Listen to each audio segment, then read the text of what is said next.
Hello and welcome to session 15 of Primordial Harmony, a heavily modified run-through of Wizards of the Coast's published adventure module, Princes of the Apocalypse. I am your host and DM, Mike, and I'm joined by... Hi, I'm Nyx, and I play Ilaria. She's a Wood Elf Ranger with her trusty panther named Flora. Hi, I'm Brittany. I play Caracal, who is a tiefling monk.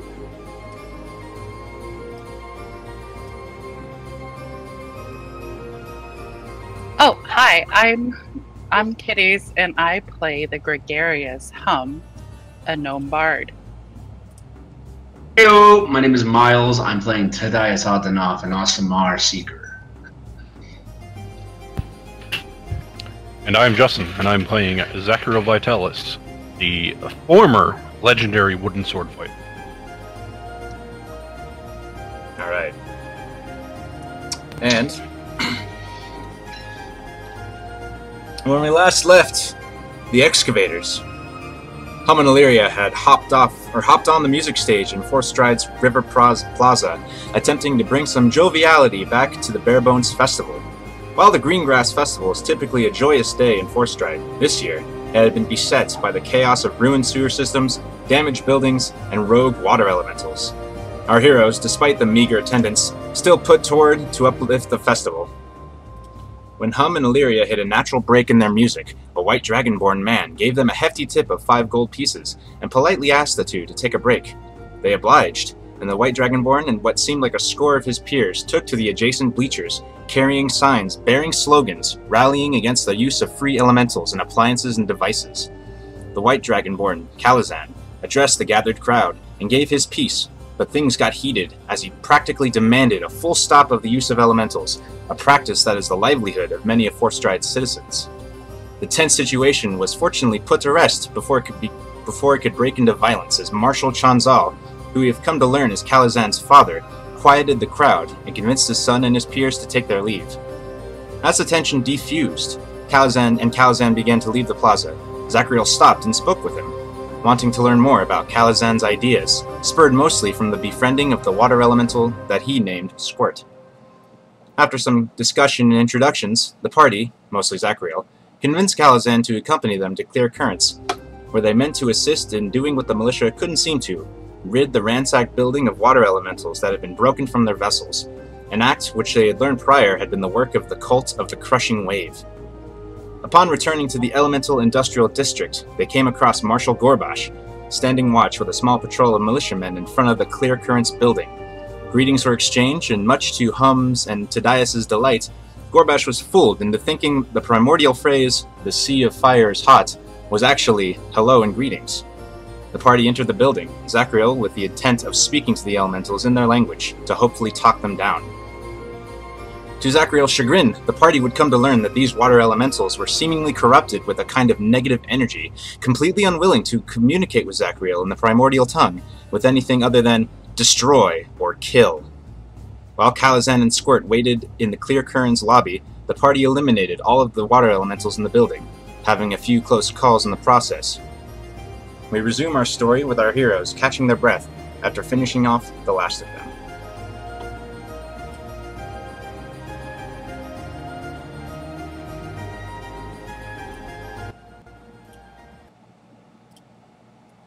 Proceed. You find yourselves in the Clear Currents building near that river where you had just taken out that one group of water elementals before that small river-like structure. You think that was the last of them? Are you okay, Zachariel? Apparently swimming in heavy armor is a bad idea. Do that. But I believe I have found clarity. How so? Well, the way that these creatures fight. They move the river against its natural flow and pull people into them. Do you think this is what's responsible for your wife and daughter? I think so. Whoever's in charge of this, these corrupted elementals, They have to die. Well, we know that there's that island outside of Rollid. Yes.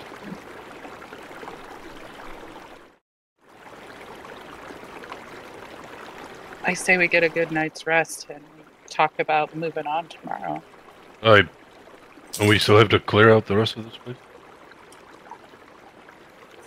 Did we get everything? And check the rest of the building.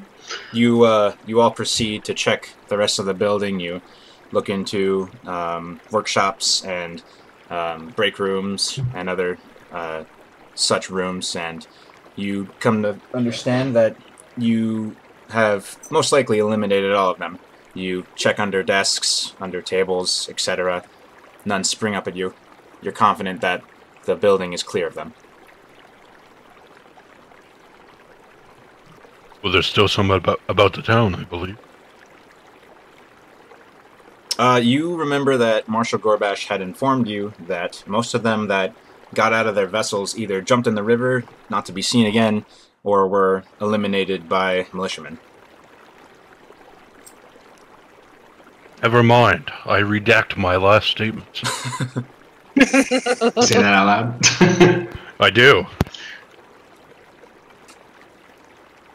No, let's go talk to Gorbash. So you guys are exiting? We are. Okay. As you get to the lobby and you see Kalazan sitting on a bench, and he's writing in what looks like a notebook, and he's looking at Squirt, who's sort of bouncing around, and it looks like they've made friends. Is he drawing like one of his French elementals? Do we just kind of like walk into that? No, you don't. You walk into... Boy, what a suggestion. You walk into... I mean, I want to like joke about that later, but not right now. You walk into... he's writing... He's just writing in a notebook. He looks like he's taking notes. He's trying to remember primordial phrases that he has learned in his schooling. And Squirt is just mostly just flowing around. He looks like he's just enjoying being out and about. And then he sees Zachariel, and in the Aquan tongue he says, "Hello!" And he kind of like rushes up and just like against Zachariel for a second, and then just stands there. And then you hear Kalazan waves and says, "Hello. How did it go?" Horribly. He frowns. He says, "You mean they're all with that strange smoky energy inside them?" Yes. That's a shame. Well, now they're all gone. He kind of slumps his shoulders and he says, "Well, if they're free beings like you and I, there's bound to be some of them that are evil. They're evil dragonborn, evil humans, etc., etc." He kind of like shakes his hands. He says that as if it's like obvious.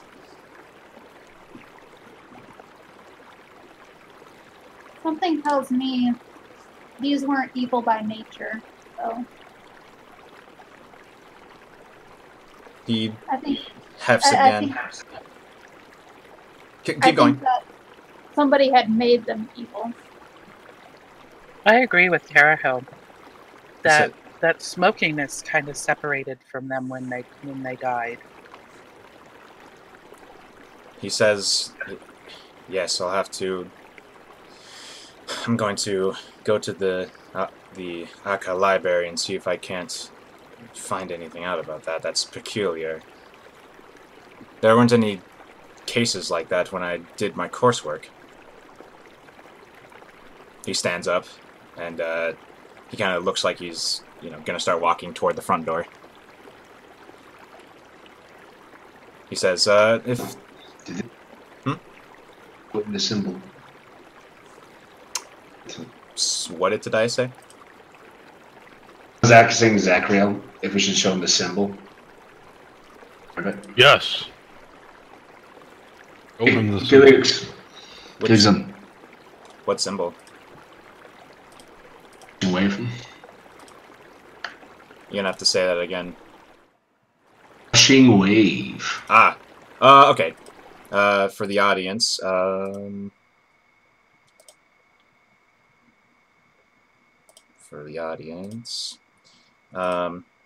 you guys walk up to him and you just produce it on whatever thing you have, and he looks at it and he kind of cocks his head and blinks. And I don't recognize that.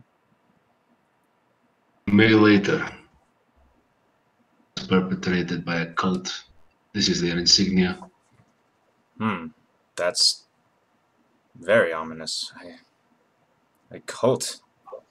To what, exactly? something called a Hydra. Well, if... He kind of shakes a little bit. He says, well, he looks like genuinely fearful. He says, well, I'm certain the militia will make sure this doesn't get out of hand, and that's foreboding. What magic caused this? All I ask is that in your research, if you see a way potentially to remove these smoky acids, please contact us. Absolutely. They will find Zachariel very easily. Absolutely. Well, if nothing else, I think I should be getting back to the university. And I kind of just give him a wave. He exits, and I'm assuming the party exits. And as you guys exit, you see Marshal Gorbash just looking at the door as you all exit, and he sighs in relief, and he says, "Oh, good. Did everything go all right? Did you get rid of all of them?" We did. Well, good to hear. Good job. And then he kind of sighs a bit. We appreciate your health, or we appreciate your help. And then he murmurs something under his breath. I'm sorry, what was that, Gorbash? Roll perception checks. Oh, Button. He'll answer you, but I'm just curious to see if you will be able to catch it. 1 second. We need some ambience. There we go. Tadias and Hum and Carahil and Illyria catch him saying, "We need to get better weapons if this happens again. Those newer rosins can't come out soon enough." And then when Hum says, "I'm sorry, what was that?" he says, "Oh, there's just, you know the elemental rosin?" He says, "There's supposed to be a newer version coming along soon that's supposed to empower our weapons further. But it's supposed to not last as long, but in cases like this it seems necessary." Where are you producing this rosin from? He, so you guys are like, actually let me grab your tokens and then like illustrate where you are. So, party's like here. He points to the triangulated building down the street, around the corner-ish, and he says, well, where the militia always gets its rosin from, over there. They don't really sell it to the populace at large, but on the books in the Commerce Council, they're called elemental arms. I wonder if, as a member of an organization, I could procure some of them. He says as far as I know, they sell to the Way Shields, too. You're a way shield. I am. Can't you? And I just puff out my chest. Are you saying that to Gorbash? No, I just, in general, I just still living off the high. It's distracting me from other thoughts. So. Which, does this new elemental rosin have sometimes a side effect? Like sometimes every once in a while it kind of explodes. He scratches his head and he says, I mean, they haven't released it yet. It's still under development. For me to try to ascertain if my unstable stuff is like some of the new things, like there's I know some you- sort of connection. I know you are. Trust me, I know. Well, it sounds like they need someone to try it out. Maybe we should go over there and volunteer.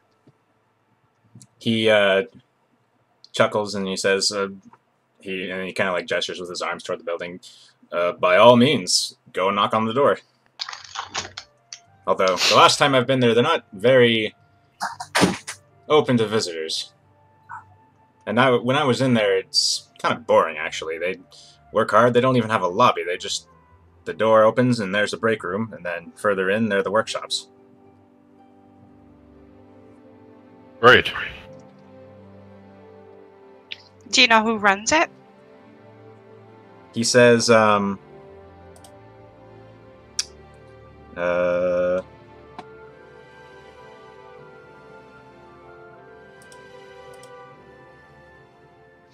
says, well, don't remember the name of the person who currently runs it off the top of my head, but I know it was originally founded by a gentleman named Mikhail Harrow. Is that name familiar to anyone? Roll history check. Yeah.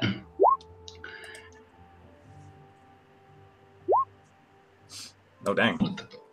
Okay, so, you remember hearing, rumor... Hum got it. You remember hearing rumor, a few years ago that, a certain,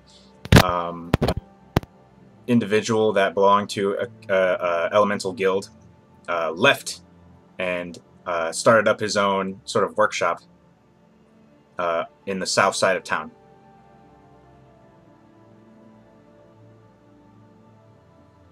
And you put it together that this individual is probably Mikhail Harrow.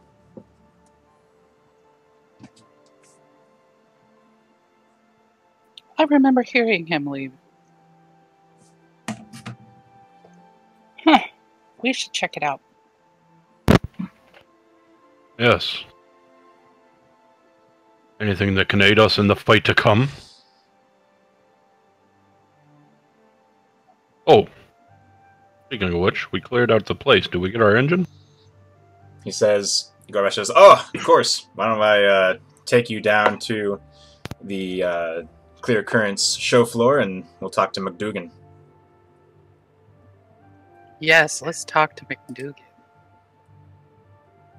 And as he says some stuff to his patrol, and he kind of waves them in a dismissive way, like, go ahead and get on with a regular patrol. And he looks back to the party. And as you guys are about to leave, coming down the street here, Illyria, you recognize your brother, who is sort of jogging your way, and you notice that he looks a lot better. He's on 2 feet, and instead of being totally casted up, he just has a sling that his arm is resting in. And he waves at the party, and specifically toward Illyria, and he walks up and he says, Illyria! I thought I'd catch you here at some point. I want to show you a new project that's up and coming. You can stop by today. I just want to, well, I just want you to see it before you go off again. It sounds wonderful. Good to see you're doing good, Altalsi. He grins and he says, I feel a lot better. The clerics really know what they're doing sometimes. He smiles and he says, he turns and he says, I need to get back, but when you get to the lobby, just tell Helen that you're my sister and she'll open the door and let you through. Helen should already know us. Well, she's new. Okay. And you realize that that's a name you haven't heard before.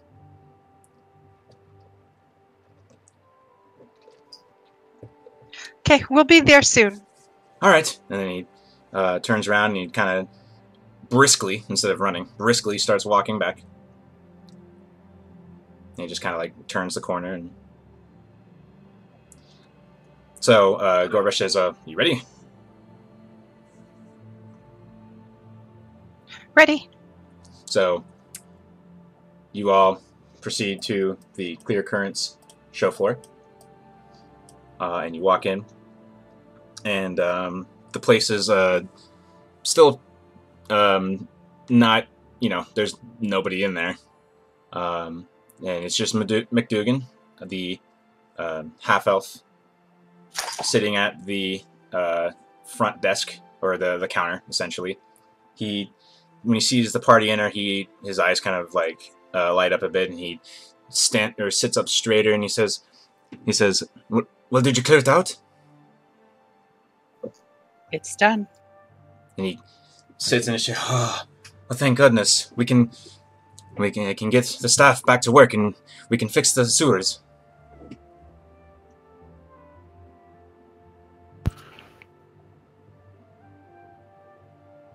Fortunately, fair amount of damage done inside.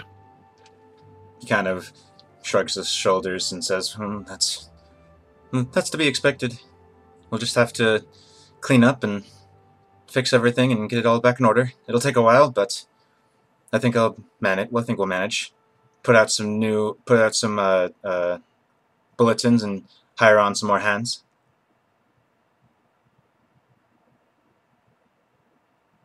He's kind of just, he looks relieved, but he has that look on his face of like, oh boy, we got a lot of work to do, as he's kind of just looking at the party and Gorbash. Right, so we never want this to happen again. And neither do I. So we're gonna need that engine and a boat. He says, go to the... He says, oh yes, the propulsor. Let me. He says, I'll be right back with it. And he turns around and he walks into a door that goes into a different room. And you notice that this door it's particularly wide. It's a wide door. Like, well, I don't know if I can reference anything, but it's basically like 5 feet wide of a door. Like it's basically like, how in D&D there's 5x5 squares? It's a 5x5 square of a door. And he enters and he comes out with an apparatus that looks very familiar, at least part of it, on a cart. And this thing is about half the size.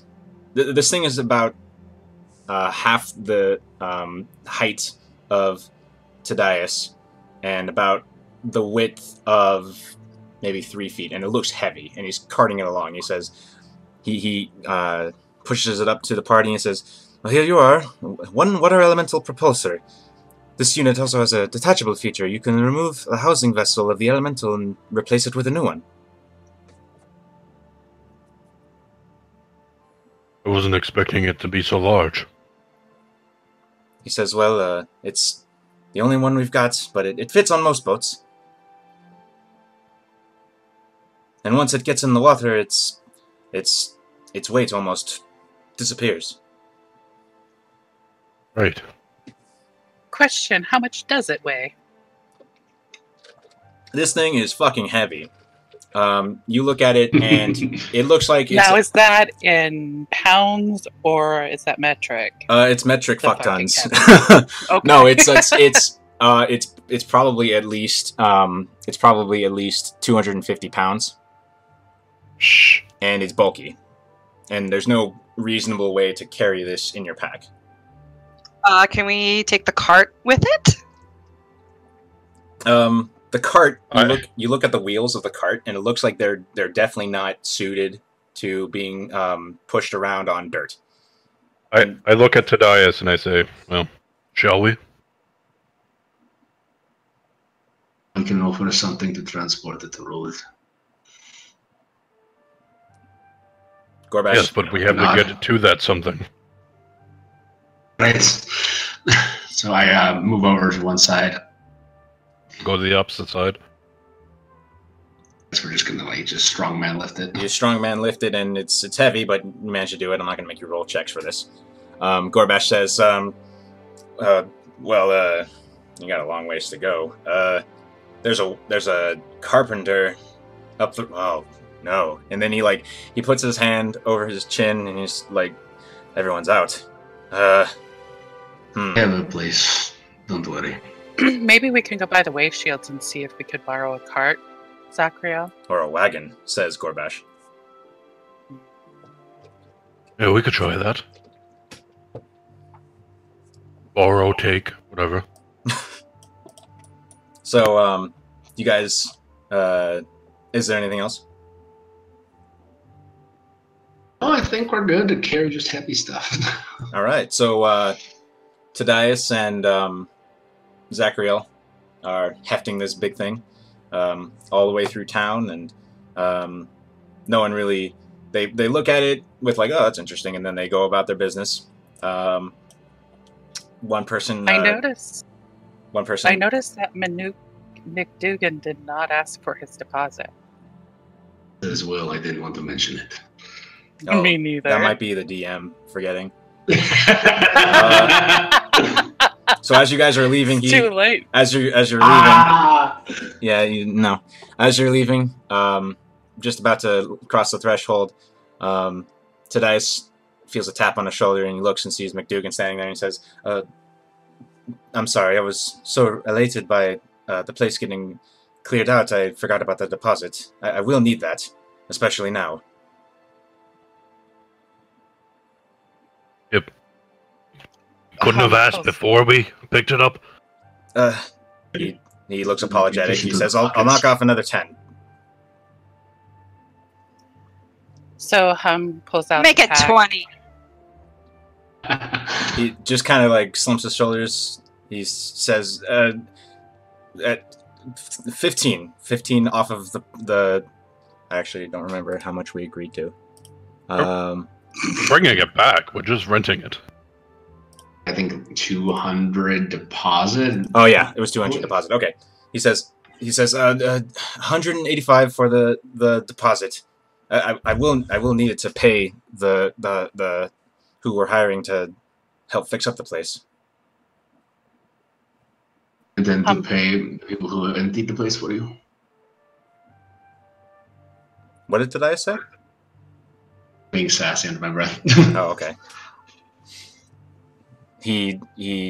Gorbash is there, and he just kind of gives you like this look of like, come on, pay the man. Hum's been trying to, but she couldn't get a word in edgewise, so she pulls out the Sorry. funds and hands him 185. I'll be back for that. He said he shrinks a little bit, and then he kind of like stands up straighter, and he says, "We'll have it for you," with a smile.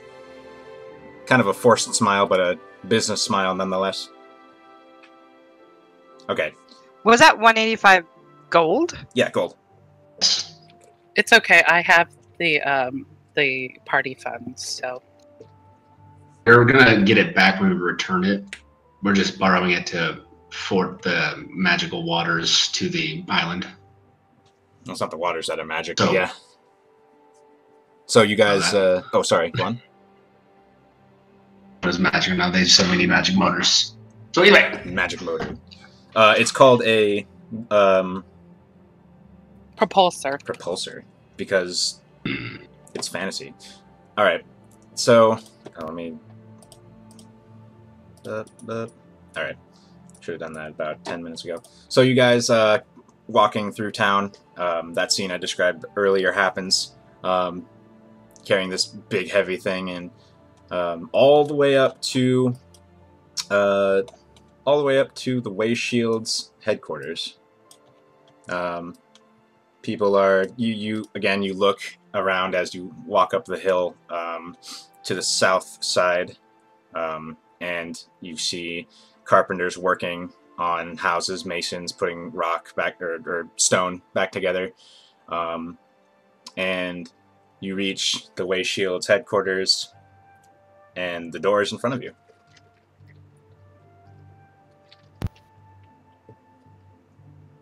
One may want to go inside and get someone.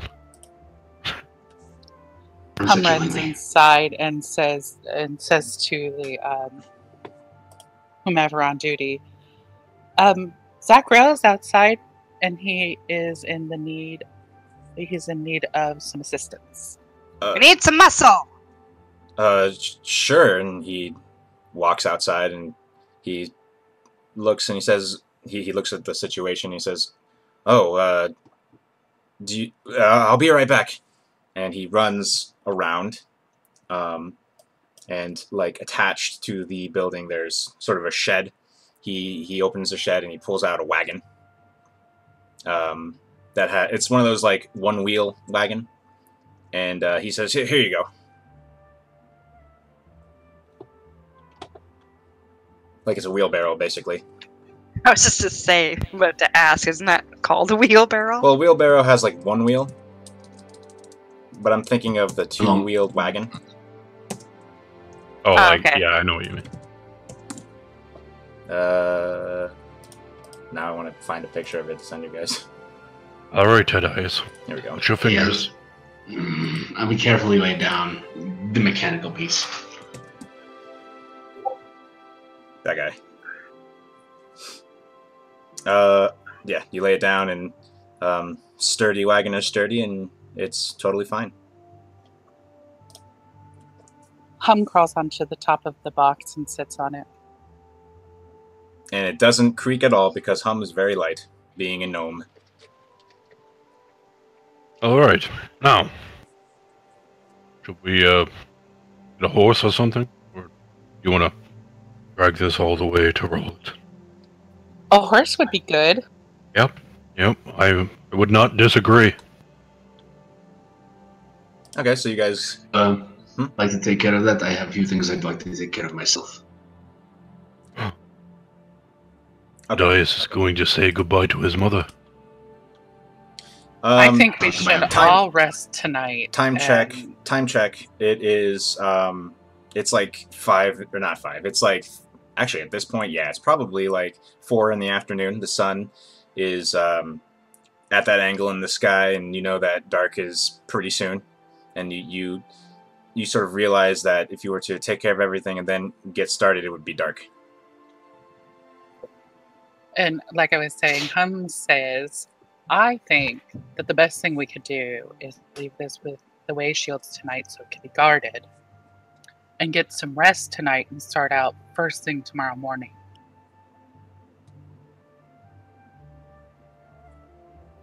Probably be our best bet. As well, I believe all of you are owed some payments from my uncle. Oh, I totally forgot about that.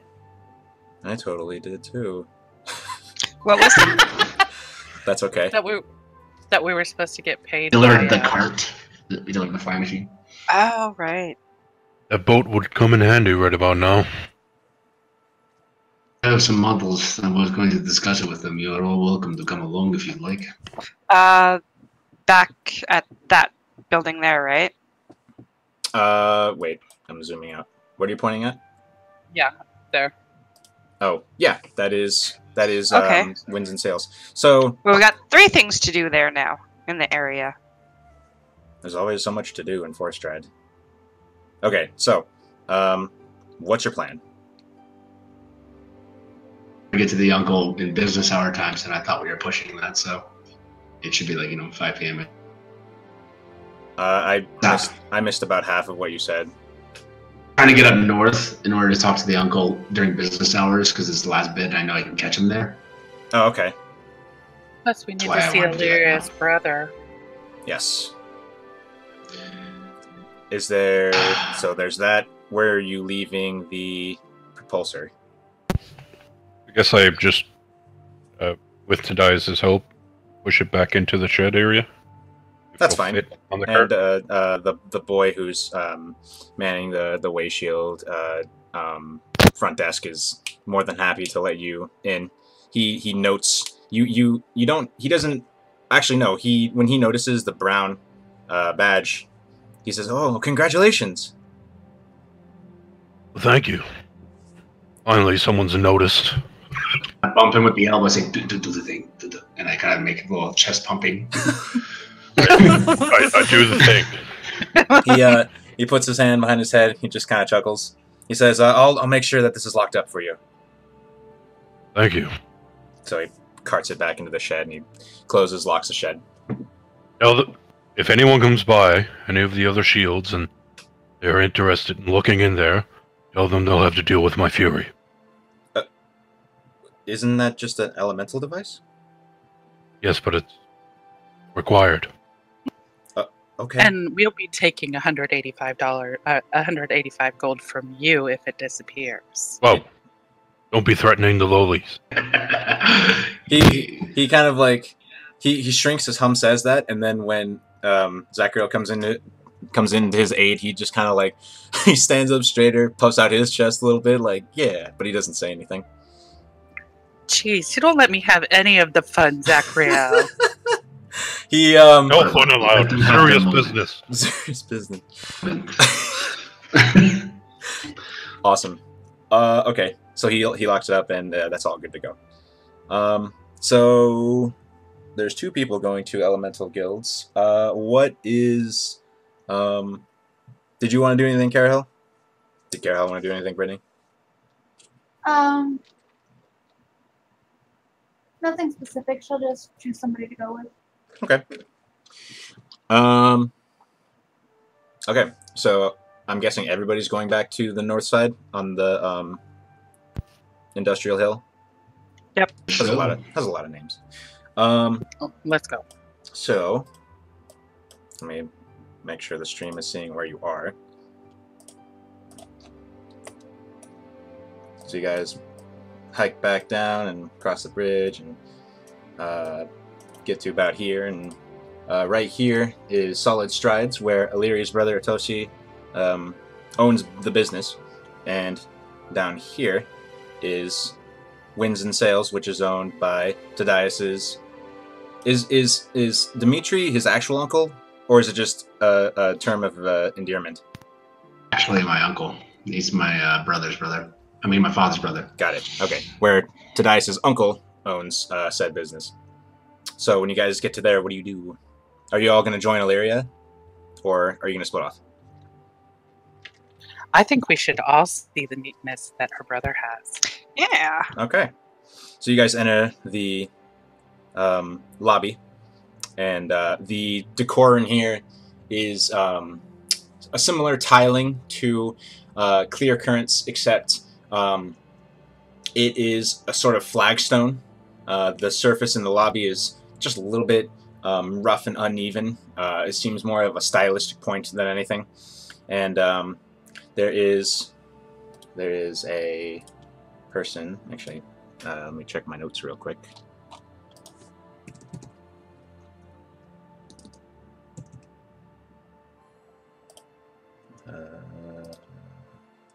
There's a human woman sitting at the reception desk, and as you guys enter, she smiles when she says, "Hello. Are you here to see someone?" Yeah, my brother, Linda. Atoshi, is he in? I'm not I Linda. thought her name was Helen. Oh, sorry, Helen. You're Illyria. Oh, okay. Yes. He told me to expect you, and all of them are with you? Yes, they're all with me. Okay. And she gets out from behind the desk, and she opens the she pulls out a key, and she unlocks the door, the double doors, and she says, "Oh, go ahead. He's out in the back." Okay, we go out to the back. Okay, you go out to the back, and you see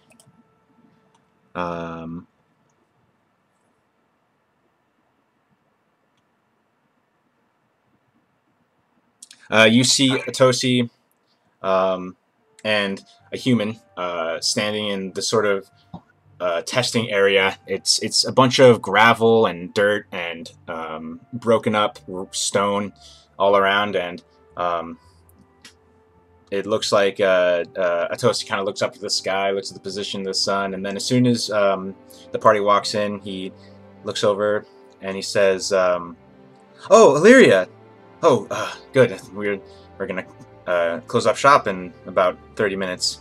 I did want to show you this before you went. And then he looks to his human companion, and he pats his shoulder and he says, "All right, Travan, you ready to give it a spin?" And the human, he smiles, and it looks like he's a little bit younger. He looks like he might be in his mid-20s, and he smiles and he says, "Oh yeah, I'm ready." And he goes over to the edge of this very broken earth. That's not like, it's not like a field or anything. It's just like, it looks like a mishmash of different sizes of rocks. And he pulls, he has on his side this apparatus looking device, and on the inside you see what looks like this it looks like a slab of stone.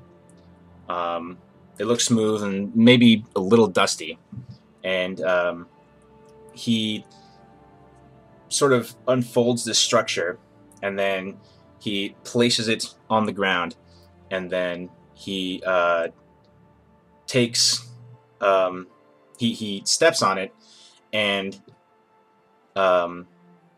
he bends over, and he looks like he pulls up what looks like handles, and he holds on to it, and he looks back and he gives a grin, and he says, "Watch this."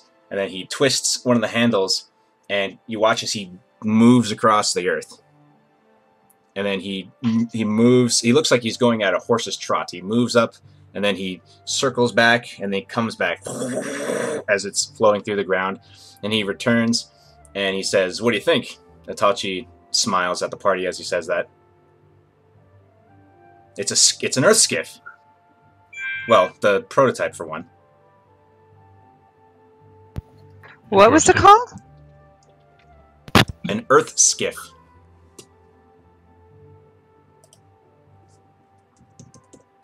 Interesting.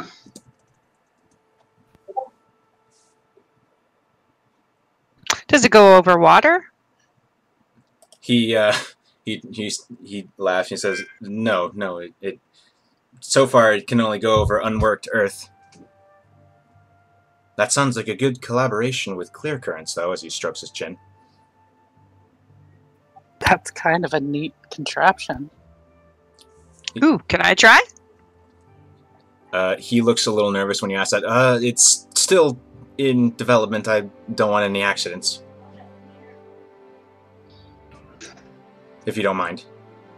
He looks, he kind of like moves his arm a little bit as he says that, the one that's broken. Oh, yeah, on second thought, maybe when it's working better. We're testing it every day, don't you worry. But not at this Device moment. like this. How much weight could a device like this lift? He thinks for a moment. Well, at least one person, as you've seen. We haven't really tested its weight capabilities yet. We just wanted to make sure it could glide through the earth.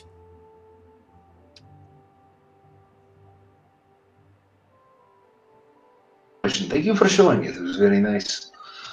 He says, "Anytime. I'm glad to know that my sister has such good friends here." How is it run? Well, there's an earth elemental inside. And you know that earth elementals can glide through the earth as if it's water. And we've taken advantage of that trait and designed this little apparatus. How do you force it to do it? When you ask that, he kind of like blinks and cocks it. Forced? Yes. How do you make the earth elemental Oh, go through the ground?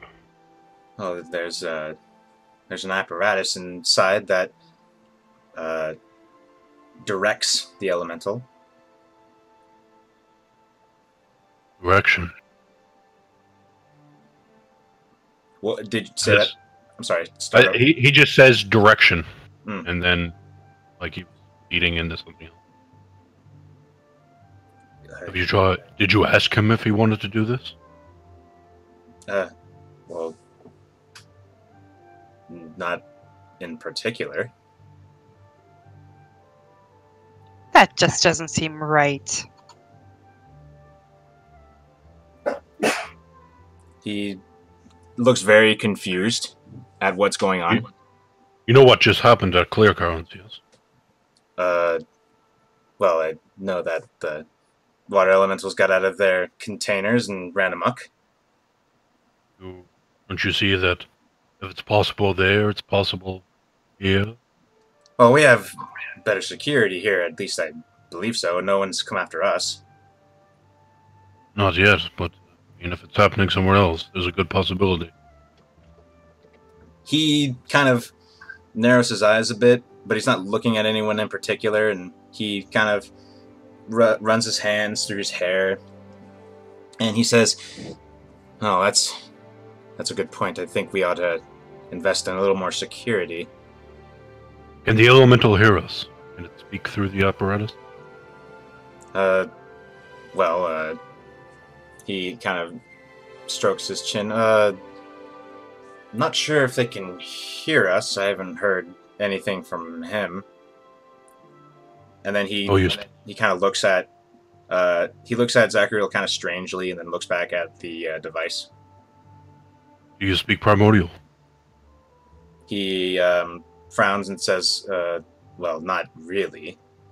Alright, I'm gonna walk near the voice, bend down, and make a sound like I'm crushing rocks with my mouth. Mm-hmm. And I say hello. And you wait a few seconds, and you don't hear anything back. Well, either it's not intelligent enough to speak, or it can't hear me. Do you have any of these not in an apparatus yet? Well, we don't really keep them freely walking around, especially after what happened a few days ago. Where do you get these elementals from? Well, we summon them. Standard arcane procedure. So you summon these creatures and then enslave them? Well, enslave's a strong word.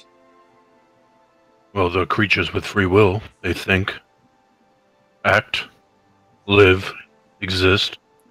Don't be silly. Don't be silly. They may exist, but they don't need to rest or eat. They don't even communicate. That is where you're wrong. He just kind of... I think... He looks to Illyria. I think you've seen enough. No, I haven't. I'm just curious now, what's going through Tadias' mind? What's going through his head? Yeah, just because we had a conversation about this offline. What's going through Tadias' head? Get over and staying out of it. I have my own opinions, but until someone asks me of it, I'm not going to jump way into it. That's why I'm asking you to explain what's going through Tadias' head, in his head. That's kind of it. He's just in a position where he doesn't want to step on other people's feet. Right to have them, but he doesn't agree with them. Okay. So he says, well, we've been doing this for years now, and we only have incidents when something goes wrong and they break out of their containment or what have you. Whoa! That guy's cool. Was that motorcycle? Real motorcycle? Okay. It's the sound of the apparatus moving around the gliding earth. You didn't tell me it was an Earthskiff chopper. No, it's not a chopper, but it's close to the sound of it grinding through the earth as it glides through it. So he just says, "What do you mean, sister?" As the sort of tension descends. Doesn't seem right to me. Wait, say that again. I'm sorry. Just doesn't seem right for me. He kind of furrows his brow. Since when? And then you can kind of hear the device kind of like rumble a bit, and Zachariel recognizes muttered Primordial.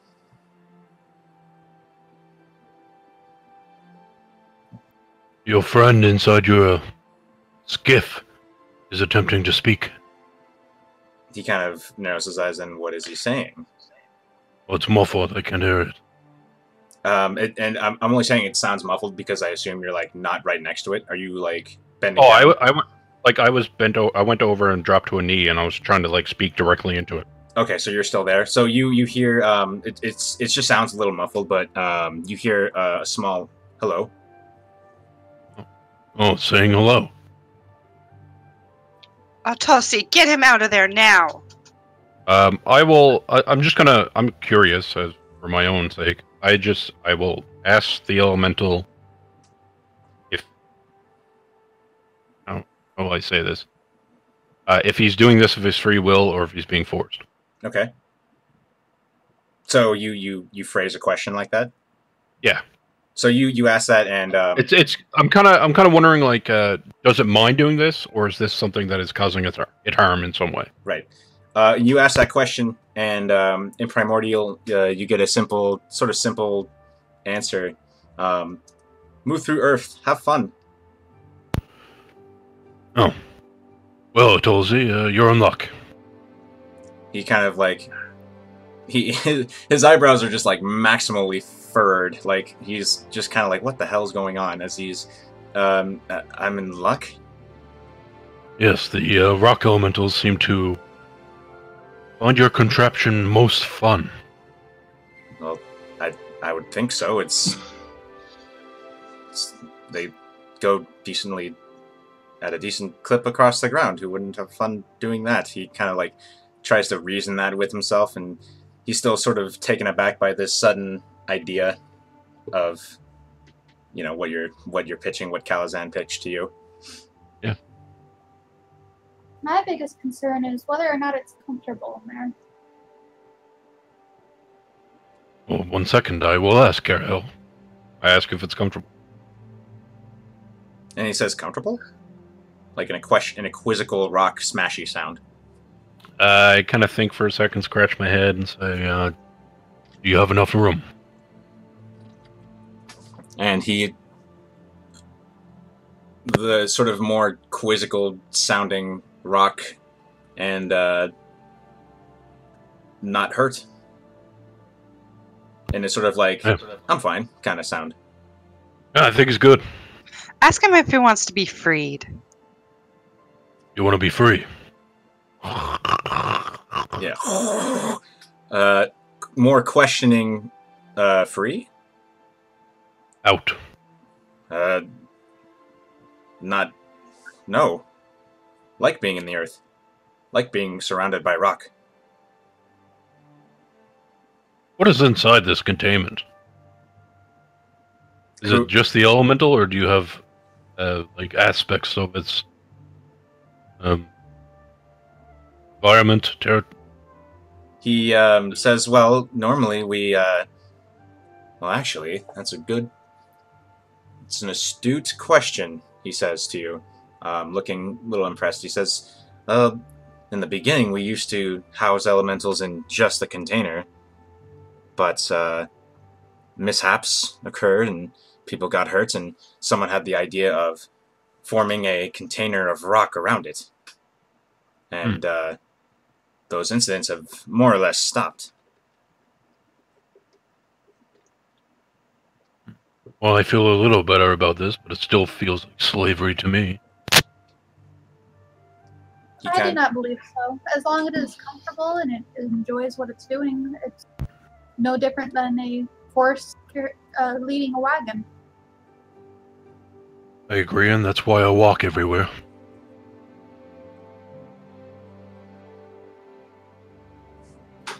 Well, except for that one time we flew. That was interesting.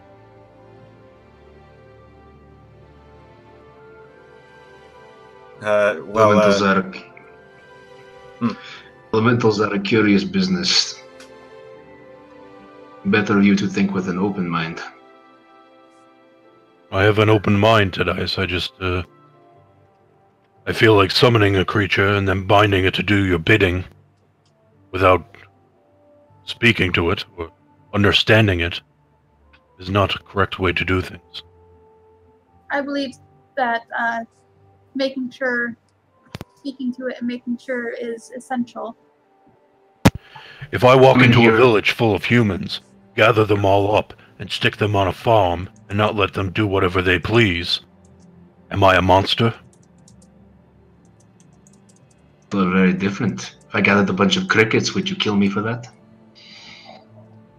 It depends. What are you doing with those crickets? You know, fair food. Fry them with a little batter. Pretty delicious, actually. This is a strange delicacy. Oh, certainly. Now I have a question. Is Zachariel vegan? I was thinking that too. Yep. Or Didn't we- at least vegetarian? I think he had spicy food or in the tower once. Pescatarian, or is he rethinking that? We'll touch on that later. Anyway, continue. Well, my dietary habits are... Hum interrupts and says, "Friends, the elemental seems happy, and so we can argue tonight, or we can move on and get done what needs to be done." Does she look To at remember, Go on. quiet while we were here. I do not make the judgments based on information I do not have. Well, put an end to an argument that doesn't really exist or shouldn't need to exist. I believe that the elements can help. I believe that the elementals do help. I just think that it should be handled better. Atalsi sort of listens, and he kind of nods his head. He says, I can agree with that. I think that we might have... There's a chance that we accidentally became more humane, in a sense, if we were to treat these creatures... Well, if we were to view these creatures as more than just motes of energy. Yes, and maybe hire someone that speaks, what is it, Primordial? He takes out a notepad and he says, better security, hire a Primordial speaker. It's a good idea. And one of the marshals in town, the Dragonborn, his son he speaks Primordial. He may be able to help you. He wishes to create some sort of equality for elementals among us. Oh, what was his name? Which Kazan? Kazan? No, that's his Alexander. son's name. Oh. Marshal's name is, oh god. You remember Chanzal is his name. Janzal. Marshal Chanzal's son, Kalazan. Oh, alright, so I'll get in touch with him. Oh, do we have Squirt, or does he still have? I didn't mention it, but I'm assuming that he jumped back into the bottle and is still with you. Yeah, okay. Hey, with Burning Daylight, did we want to go talk to my uncle about getting your payments? Payment. I'm ready for payment. I Yes. vote payment. So I Pleasure need... seeing you again. I feel like I should speak to Atalsi some more. Okay. Right? Are you gonna... Excuse me. Are you gonna stay here while the rest of the party goes to, Winds and Sails? Yeah. Okay. So the rest of the party, finds their way out. Oh. When we're leaving, can I just kind of check over Helen and see if she's on the up and up? Sure. Her name's Linda, not Helen. Her name is Helen. Our Linda. Sure, what do you... Linda just seems more of a secretary kind of name. Wow. That's funny because my family friend who's named Linda, who was an administrative assistant. Okay, so what do you walk into the lobby. Helen is just sitting at the desk, just waiting for people to come in, essentially. What do you want to do? I don't know. She just seems sketchy to me. Oh, the Linda Helen over there. Okay. She, I mean, what are you going to try to ascertain anything? Yeah, I'm gonna go walk up to her and Okay. just ask her where she's from, how long she's been working there, where she worked before. She, whoa, loud mic rip. She says, no, I've lived in Forstride most of my life. I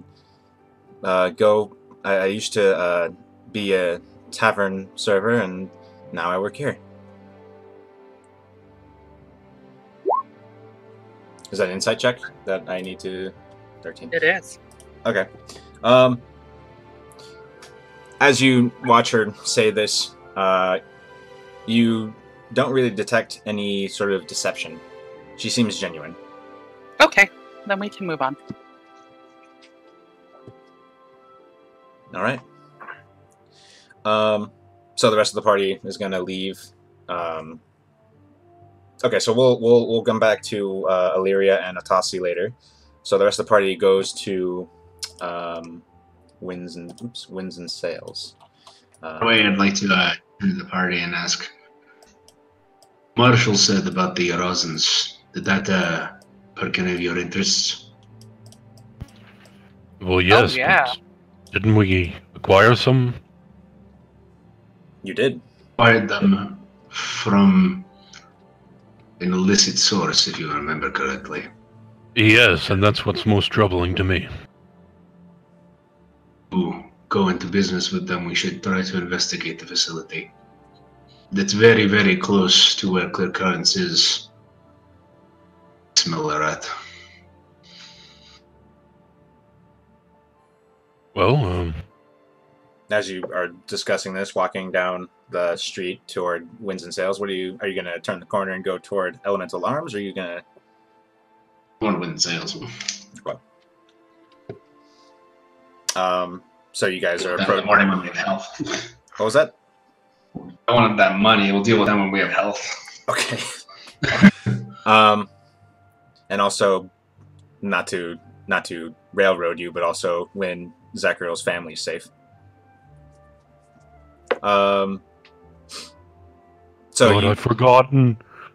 You thought I'd forget? No, of course you didn't forget. All right, so you guys approach and you enter, and the receptionist recognizes you immediately, Tadias, and says, "Oh, Tadias, are you here to see Dimitri?" Popping in, is he available?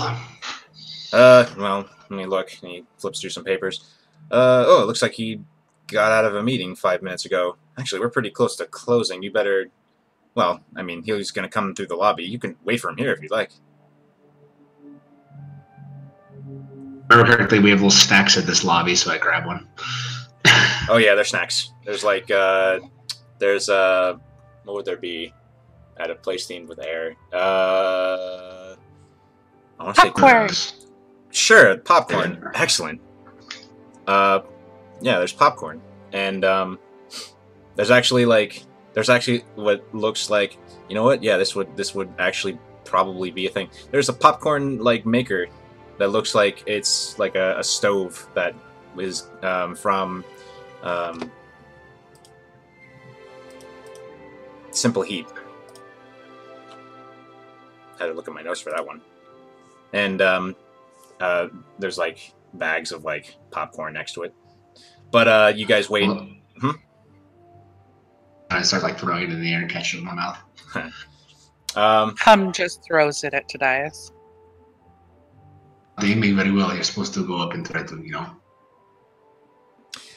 So as you're playing around, a few minutes pass, and right as Hum is throwing a bit of popcorn at Tadias' face, Tadias, you hear the sound of Dimitri's voice, and his hands clasp on your shoulders. Tadias! Uncle, she's picking on me, and I kind of point to her. Well, he gets the joke immediately, and he starts laughing, and I need to warm up my Russian accent. He Would you like some vodka? Would you like some? Yeah, okay. He says, "What do you? Welcome back, my boy." We are here to report our business with the Feather Knights. He says, oh yes, I've gotten word. And he kind of looks, his shoulders slump a bit, and he says, I'm rather ashamed that that happened. It was unfortunate. I mean, I think it might have been lived in its entirety, but I mean, the actual design of it worked very well when it worked. He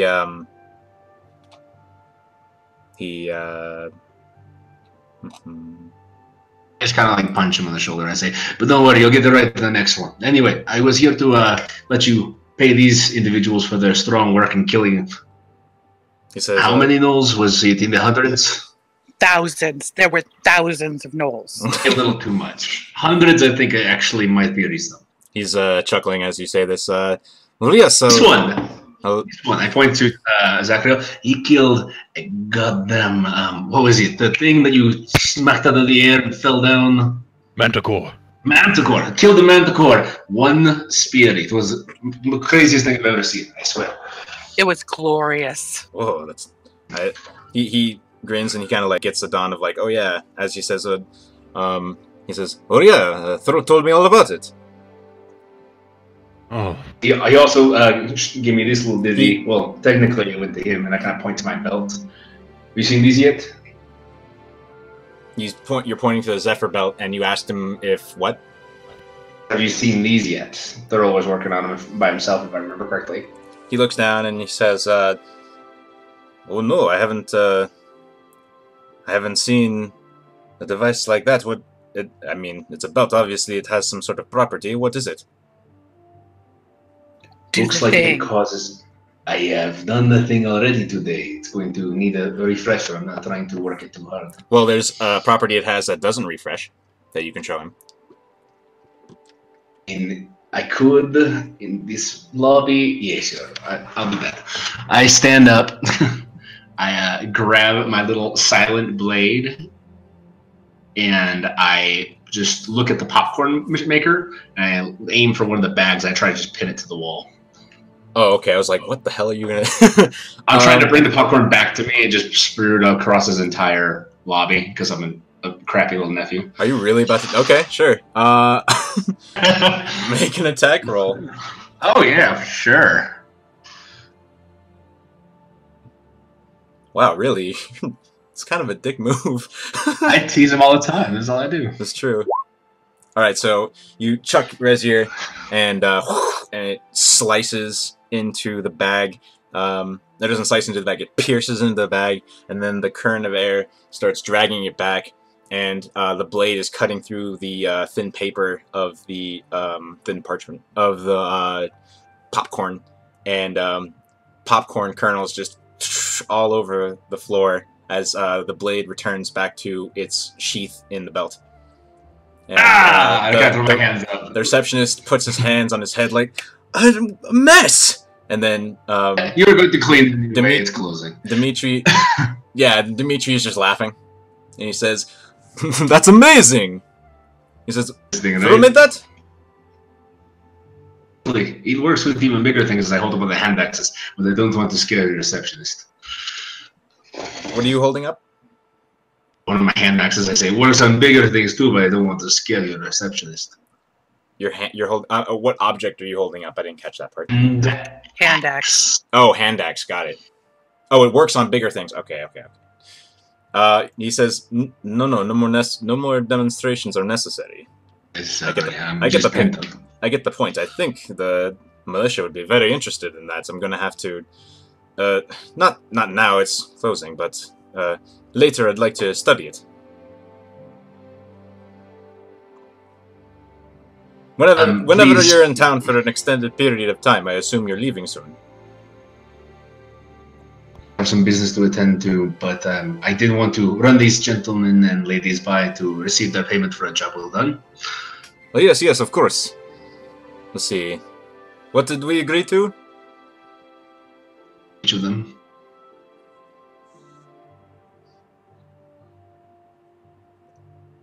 I believe it was... Huh? Pretty sure it's like they were all gonna get 10 gold and I wasn't gonna get any. Yeah. Like I gave them my portion of it. Oh, okay. He says, oh yes, 40 gold? Which would be split 4 ways. Yeah, 10 gold for each one of them.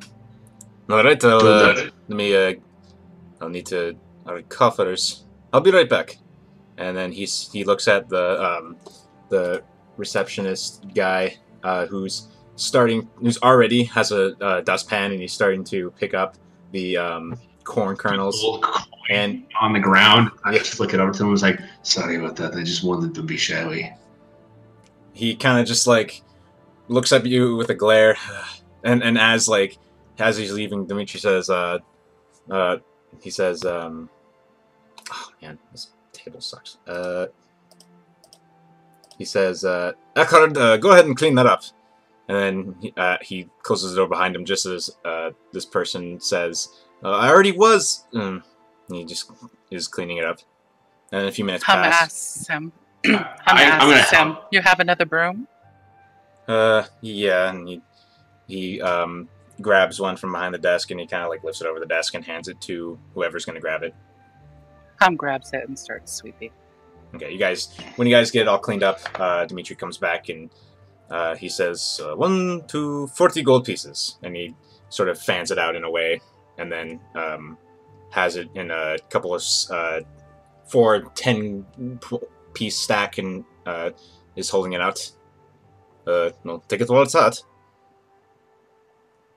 Popcorn in my mouth, I say, yes, go get your money. So you have 40... I grab mine and Illyria's and hand Carahel and Zachariel each 10. Thank you. For the odd and often you are paid well, we compensate those with we trust. So, I'm happy you could assist us in this matter. Thank you. Yes. I would also like to thank you for giving me 2 of my greatest rides of my life. One flying over there and the other one crashing down. Most exciting. Work on 3. We have a boat to try. We have an engine. We don't have a boat. Well, we have a friend in Roland who can offer us one, but something else. Dimitri, you said the design of the airship was based on normal ships. Did we have any normal ships available to us under the company name? He kind of squints and he says, well, I've been running tests on smaller versions, but he holds up his hands and he gives you a width that's like the size of a child's wagon. They're nowhere big enough to support 5 people on the water. Hum-sized! Well, maybe for her, but not for all of you. I guess we'll have to talk to our friend in Roland. Thank you again for everything. I hope all this business with the water elementals in the sewers haven't been dampening your spirit. He says, oh, well, it's gotten a little inconvenient, but it's no big deal. You can always I've shit in the woods before. I can do it again. Yes, haven't we all? He laughs and he just pats your shoulder. That's why you should always bring a shovel. Wait, you're multi-purposing this thing. I did not know that was also and, used it for. you get a twinge of an emotion from the shovel. It's just like, you better not be thinking about me kind of glare you sense. I chuckle. Well, I think we're all due for some great and strong drinking, and I kind of put my hand on his shoulder. It was good seeing you, Uncle. I'll be back in town and I'll let you look at this belt more thoroughly. All right, I'll be here. Thank you, sir. He nods at everyone. We're gonna go back to Illyria and her brother. So as the party leaves, Solid strides, leaving Illyria and Altasi alone. Brother. He listens attentively. Did you ever figure out what went wrong? He On your last? he says, well, it wasn't it's still somewhat unclear.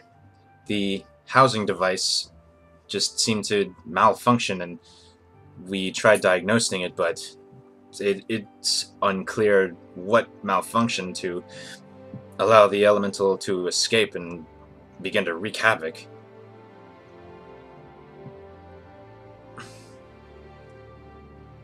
What elemental? The one that beat him senseless, dead almost. This is No, I mean, it's like the earth or the water elemental? Oh, it's an earth elemental. He, to remind you and to recap the audience, he was showing you a project before inside a workshop, and this sort of eruption of earth happened, and the next thing Illyria knew, she woke up in the middle of the gotta remember my own. Well, there's 2 forests that have names. Oh my god, load. She woke up in the Nerthal woods, covered in thin, soily dirt. And when the party arrived at 4th Stride for the first time in our game, she came to learn that her brother, something went wrong, and an earth elemental in its housing got loose and began to beat him senseless and almost killed him if it wasn't for the 4th Stride militia, and also wreaked havoc inside of the building, which is mostly cleaned up by now, and most of the walls repaired.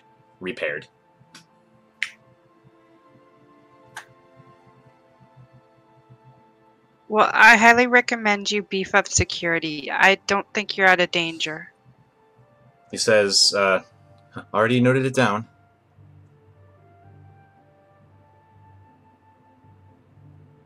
Good, good. Well, it's getting close to closing time, and I have a few things to take care of while we close up shop. Is there anything else you needed, sister? Yes, what happened to your last receptionist?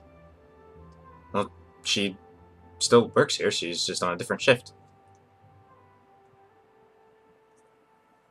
Oh, okay. What do you know about this new one? I didn't hire her. It was one of,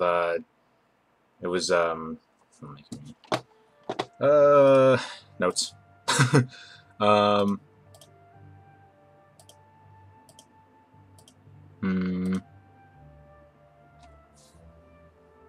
She says, Valian hired her. She applied. We put out a position for a new receptionist because the woman we have now actually asked for some days off, so we made it a part-time position of sorts, and we hired Helen.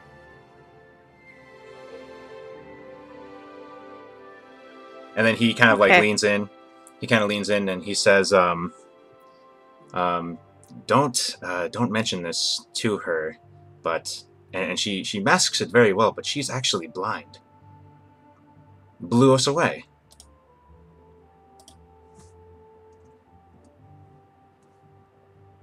Interesting.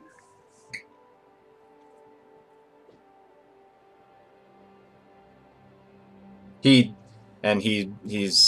just, watching you. I won't mention it.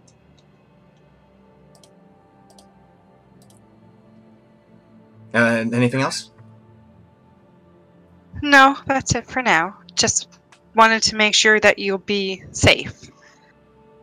Oh, I think I'll be fine, especially if we hire some new watchers at night and other times of the day. Okay, I will exit. Okay. And on the way out, I'm going to say, it was nice meeting you, Helen, and I'm going to put my hand out. Oh, it was nice meeting you too. She she smiles and she looks into your eyes and she reaches her hand out and she shakes your hand. Okay.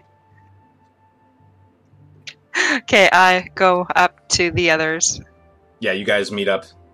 Let me get back to things so I can move your tokens. You guys meet up. Oh. Yeah. So what do you do? Hi, Ilaria. I have gold for you. Oh, thanks. Been party fun. Guys, did you see something off with this Helen? Her name was Linda. Seemed nice enough to me. I did some questioning. She didn't seem off too much. Well, the strangest thing. My brother said she's blind. Yet, after I went and held my hand out, and she shook it. If she was blind, she wouldn't have shooken it. Well, maybe her other senses are incredibly heightened to compensate for the disadvantage.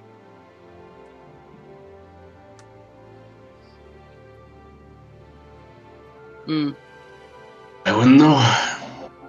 Perhaps she heard your hand. I don't know. Hands are very noisy things. A little bit. I was intending to drink. We could drink any information out of her, I assume.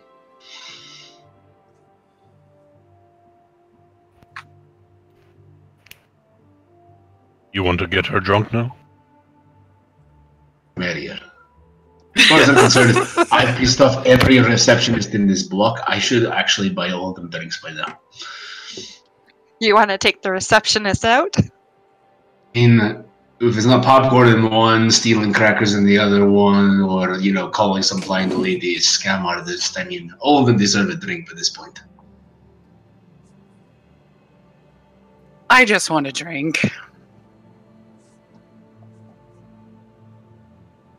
Hum starts just walking away, headed towards Twiddles and Fiddles. Hey, hold up, I'm going with you. First of all, I am totally sober and it's irritating me. You being totally sober is irritating me too. The sun is beginning to set at this point. In fact, I'm going to change the music to suit that.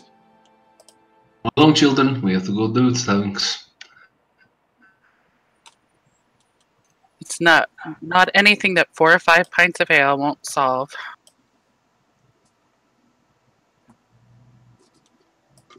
I always am surprised when I hear you say that much for you. Like 4 or 5 points for me, yes, it'll get done, but for you. Okay, so what's happening? Are you guys who's heading to Vardos Lane? Gaius is. I think we all are at this. Okay, I guess you all. Probably too late to go to the resin place. Well, I don't want to go to the rosin place without having full health. I'd like to get a rest, and they don't know that we have any questions for them, so. And we don't know that they don't know that we don't know. So. That's how we do it. So points to head. You guys are all heading toward Twiddles and Fiddles or wherever. I didn't know there's a bar called Or Wherever. I want to check out Or Wherever. There's no bar called Or Whatever, but I have a list of all of the musical taverns on the row. If you... Twiddles and Fiddles has a nice little charm, and I feel like a giant there, so I'm cool with it. Alright, cool. So it's Hum's home, so... Yeah, so I mean, you guys pop in, and when you guys get there, it's dark by now, and the place is mostly hopping, and yeah. Do you guys want to do any kind of scene, or are you gonna all go to your respective places and let the night pass? If there's no scenes that want to be done before my night passes, I'd like to use my scroll. Ah, Tadias is going to create his or find his familiar. Okay. Anybody want to engage anything? What are we at the tavern or whatever? Yeah, you can be. Yeah, I mean, we're starting off there, and then just tell me what you want to do. Okay, well, I'm just ordering food and drink. Okay. Gizo asks. Wait. Yeah, Gizo asks for freaking, 2 silver for the meal and 4 coppers for the drink and standard. I give him a goal to keep the drinks coming. Oh, thank you very much, he says. I push a gold over and I say, only the alcohol. You got it, the halfling Gizo says. What's on the menu tonight, Gizo? He says, I will, let me look real quick. He says, wait.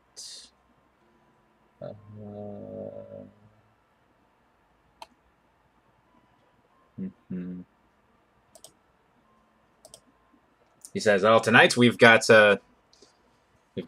baked lamb with onions and mushrooms." I'll take that and as much ale as you can keep coming. He says, 2 plates. Any for you? Is baked lamb all you have? He says, well, we've also got some bacon left over from the morning, if you'd rather. Pig or baby sheep? Tell you what. We've also got, bread and cheese. I'll pay you a little extra. I'll give you another gold piece. I would like the lamb wrapped in the bacon from this morning. He smiles. You've got it. I'll put that order in special. So he does Fish that. mistress. You get that kind of meal. Seafood gentleman.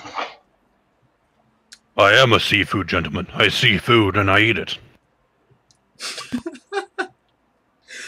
Hum downs a pint and then slaps the bar for another. And she gets another. I'm keeping up with Hum. What are you insinuating, Tadias? Seeing that food, you are filling the timer quite well. Yes. That he's what quite well? Oh. No, you're cutting out real bad, Miles. Yeah, connection is dying. Give me a second. Okay. It's only for you, because he doesn't cut out for me. Yeah? He doesn't. Maybe we both just have shitty connections so we hear each other. See, is that it? My ping is... Oh, yeah, my ping is kind of right now. I grab a pint and hand it over to Carahel. Drink with us. Oh, no thank you. I try to stay away from the alcohol as much as I can. Hum drinks it. Okay. Virgin sweet drink for the tiefling, says Gizo. Oh, well, thank you. He says, it's not the first time you've been here. I know you'd rather not have alcohol. Halfway down on her drink, like halfway on the contents, and I say, can I get that much sweet thing and then that much hard liquor? He says, all right, coming up. Where's the music at? Why is it... I can't Me as hear it. well. There we go. So, you guys eat and drink and are merry. Anything else you want to do?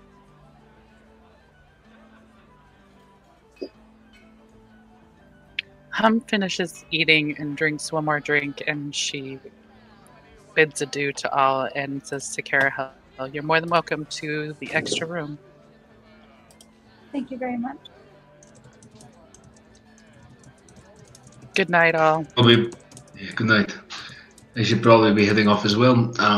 Make sure the guests are fine, Zachariel, and say hi to Dante for me. And I kind of shove away from my spot at the table. Oh. And I head next door. I hadn't planned on going back there tonight. Oh, what's he gonna do? Well, with the going-ons in town, he's gonna go over and spend the night at the Wayshields headquarters to keep an eye on the engine so no one steals it. Got it. So,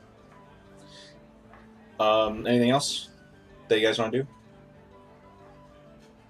before I say the night passes? Illyria?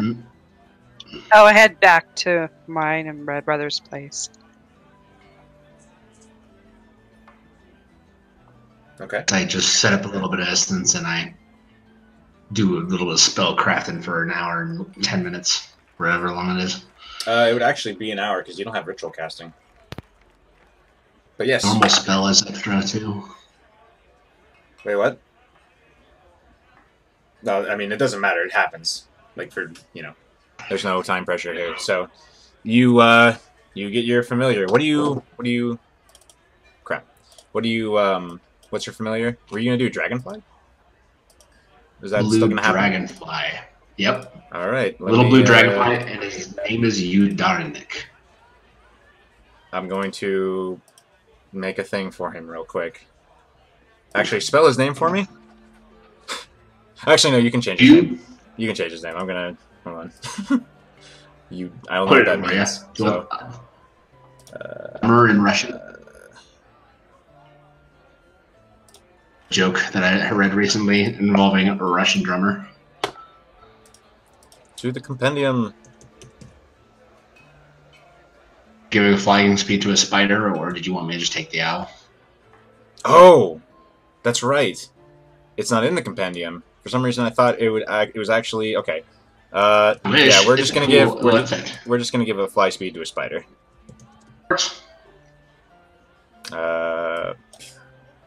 In the world, I found out. I just like the flavor of him, but he's a little quick bugger. Yes. Fly speeds. How? Oh man, I actually did. To the owls, so I would just do the 60 that the owls have and call it a day instead of that sounds actually great. mapping it out. That sounds great. Okay, hold on. And then obviously remove Spider Climb and Web Sense and Web Walker because none of those apply. And you know, dragonflies are really fast. You know what? You know what? Yeah, go ahead and you know what? Yeah, we'll do that. Go ahead and take the owl. Take the owl. Take the owl and I'm just gonna get rid of. I'm gonna get Oh, I know. Oh no, that'd be. Okay, we'll do the owl for now, and then I'll think about this later. So let me give you access. I immediately say, "You're cute," and I kind of fake squish him as I put him into the. You know? He goes. Bzz, bzz. Blue dragonflies sound like. Toot. This one sounds like that. He goes. Toot. Hold on. Noises. Can then my next one be like a little frog that makes that bow bow bow bow bow noise? Sure. Okay, so the blank character sheet is it's in Beloved Allies, Eker or whatever. You can go ahead and change the name and all that good stuff. Okay, people can do things now. Are you able to edit it and stuff? I can edit it right now. Okay, cool. All right. So the night passes. Anything else? No? Okay. The night passes without incident. As far as Tadias, Carahel, and Zachariel know. And the morning comes. And, you know, eventually you all wake up wherever you are, and how do you guys meet up? The cart, so I'm just gonna, you know, try to sneak out before my mom tries to feed me anything and get to the cart. Roll stealth check. Right. I'm bad at those. I rolled disadvantage. Yeah. I mean, you wouldn't have to if... Well, not that it matters, but you wouldn't have to if you didn't don your armor until after you left. But no, your mother certainly hears you. Your clanging of your chain. And she says, I want to eat oatmeal. Russian woman, feminine voice. God, it's so hard to get into a Russian accent. Vodka. Don't think you're leaving without breakfast. And she shoves a sausage sandwich in your hands. And then she says, "I know you." This thing. I was in my hands and not my mace. I didn't want it in my face again. I'll be right back. Okay. I just kind of hold the sandwich up into my mouth, and I kind of turn away from her. I take a bite, and then I start just skedaddling towards the door as fast as I can. She says, she doesn't try to catch up with you. She says, be safe today, as you leave. Huh? I'm assuming break time? Yeah, break time. We're over the halfway mark, so we'll just take a 5. Okay. Just sure. Oh crap, I didn't... Oh well. Good thing this is mostly audio. Alright, so... Yeah, that would be... and then you're probably here, and then you're probably here, and... I assume you guys are probably going to meet up around at this junk... Oh no, you're probably going to meet with Zachariel over here, no? Mm-hmm. Okay. So,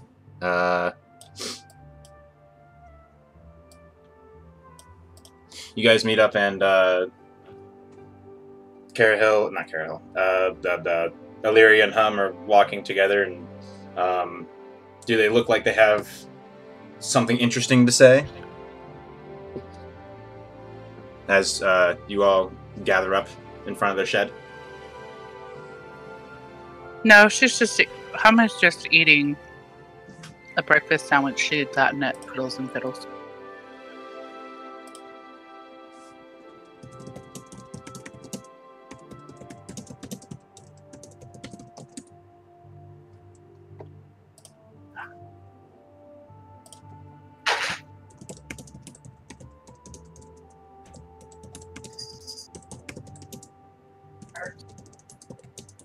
One moment.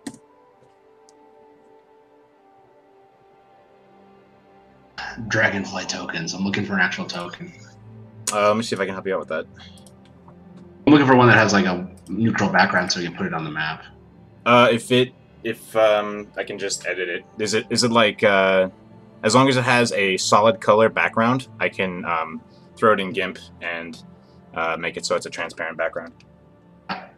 That's the thing. I was trying to do the same. I'm looking for one. There's a picture in there for the time being, but I'll try to find one. Let's see if Roll20 has anything to offer.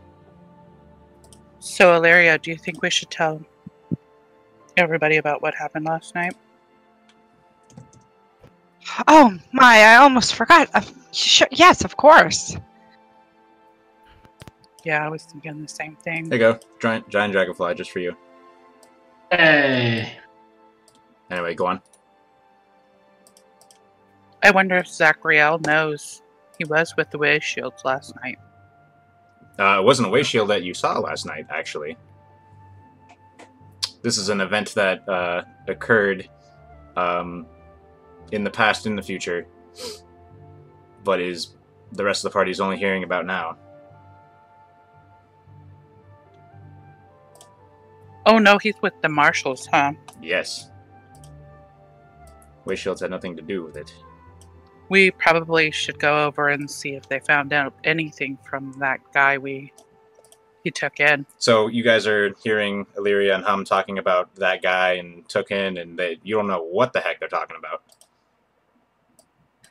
Yeah, Hum came over the other night, and when I happened to look outside, I seen this guy doing some funny shit. And lo and behold, out popped a water elemental. He had the same smoky color. And it started banging on one of my neighbor's doors. But it's okay. Me and Hum took care of it.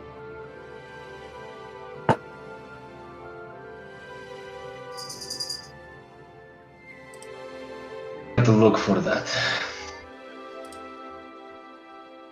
But we may want to go by the. I think we should go by the marshal's office because he has a captive. It's one of those crushing wave people. Convince him to talk. It feels like we're very unsuccessful in getting information from them. Could help us. Zachariel, what do you think?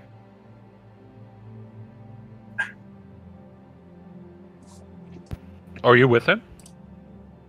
They're in front of the sheds. You've been there the whole time. Oh, Met up yeah. back in the sheds. I'm just inside the shed, Almond. And I'm going to rule that you heard everything so that they don't have to repeat themselves. All right. This is Zachariel. Has anyone seen him? I assumed you were in front of the shed, or are you actually inside of it? No, I'm inside. Oh, okay. With the device. You hear, yeah, you hear your buddies talking outside, and you overhear that. What do you do? Well, I stop humming and open the door. Yes. Hello. Spend your whole night in the shed? Well, you know, with the goings on, Yes. Yes, I did. You're a funny one, Zachariel. I like you. It's okay. He had a shovel to keep him company. Anyway. Yes, I did have Suni. I say that rolling my eyes. Zachariel, we should not leave them alone anymore. Anyway, we have our cart. Let's go get the horse and begin heading out. They wanted to talk to the marshal about your prisoner. I think we should also check to see if the little dragonborn boy has some information for us. That was pretty dismissive. He's definitely a I know. adult. I feel kind of dismissed. Hey, I was thinking about something all night. I don't want to know what that was. He, Want to be detailed. okay, well, he seemed to hit it off with Squirt, and I thought, you know, maybe I would, see if Squirt wanted to stay with him. I can't risk any more lives. Well, seeing that Illyria and I took a sound beating last night, I would really like to go by Marshall's Wait, what? office before we left. A sound beating? What? What did I miss? A fight. That's what you missed. Last night, I was over at Illyria's house, and we heard a commotion outside. And there was a crushing wave gentleman and a smoky water elemental that broke into somebody's house. They have captured the crushing wave gentleman, and I would really like to know what he knows. Oh, it is your expertise. One of them, anyway.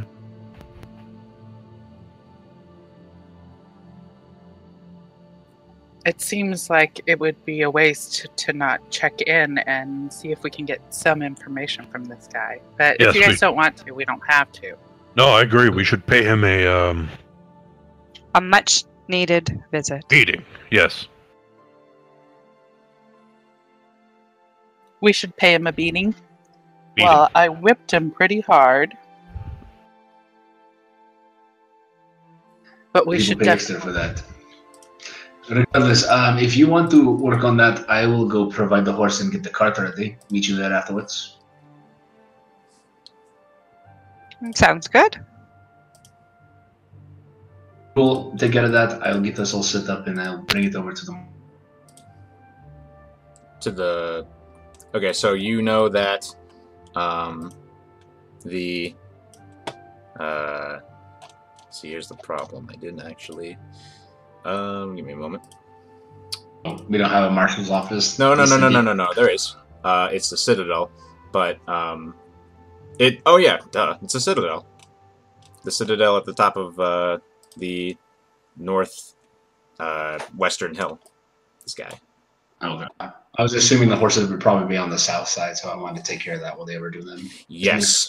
You know that they are. They are. I need to look at my map. Everyone has access to.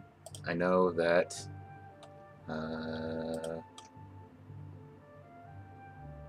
Foster Steeds, right here, is where the horse trader is.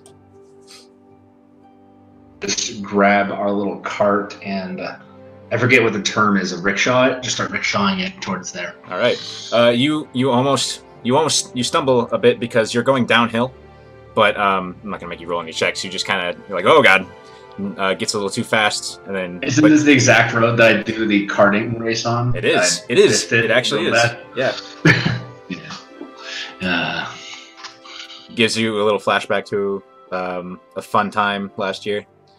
But getting a horse... so let me resolve that real quick. Yeah, it shouldn't take too long. They can do their whole thing. Okay, so... Do you want to make a thing out of this, or you just want to get the transaction done? I prefer to get the transaction done. Okay. We only got an hour. Let these people do interesting things. 50 gold, and you guys head over to the Citadel. So... What does a really nice mule cost me? Because 50 gold is a lot. he has some mules. 8 gold. Alright, so... Are you able to do this cart? Mules, are I able to take this cart with my mules? Say that one more time. 50 gold for the horse, or 15 gold? It was 50 for the horse, for a draft horse. But 2 mules, gotcha. But a mule will run you 8, and, I mean, the cart can fit one horse. Oh, and then 1 mule. If I want to be a stickler, bit and bridle will cost 2 gold. I have for later, and I use it as a weapon because I'm crazy. All right. And then feed, put in another gold. All right. So you guys go to the Citadel. You can start walking up the hill, and Illyria and Hum notice a militiaman walking down the road, and they recognize him. They recognize him as the person they fought with, allied with, last night. And he's walking down the hill, and he has his hand on his forehead, and he's rubbing it. And you hear him just growling, for fuck's sake, as he's just kind of like walking down the hill. And he looks up and he says, oh, good morning. Good to see you, alive and well. Well, let's go with alive. Is everything okay? Well, I had that night, the thing that happened at night happened, and, took him in. Wanted to ask him a few questions. Asked him a few questions, got fuck all. And then left him alone for about 5 minutes. Went back, and the motherfucker slit his own throat. You left him alone. He was bound tightly in manacles. And how did he cut his throat when he was bound? He just looks really flustered and frustrated. He says, well, when I went to get my... Hold on, I need to look up ranks. He says, well, when I went to get my superior for help questioning, we came back and he had a little sliver, just this sharp, jagged piece of metal that looked like he had hidden in his, well, he kind of like gestures to where the sun don't shine. Didn't think to check there. That's a rookie mistake, I know. Well, there's nothing we can do now, then. Were you hoping to question him? I was. Apologies. This is... Did he say anything at all? Just some nonsense about bleeding our water on the ground and giving the great crushing wave all of our fluids or something or other. Nothing really pertinent.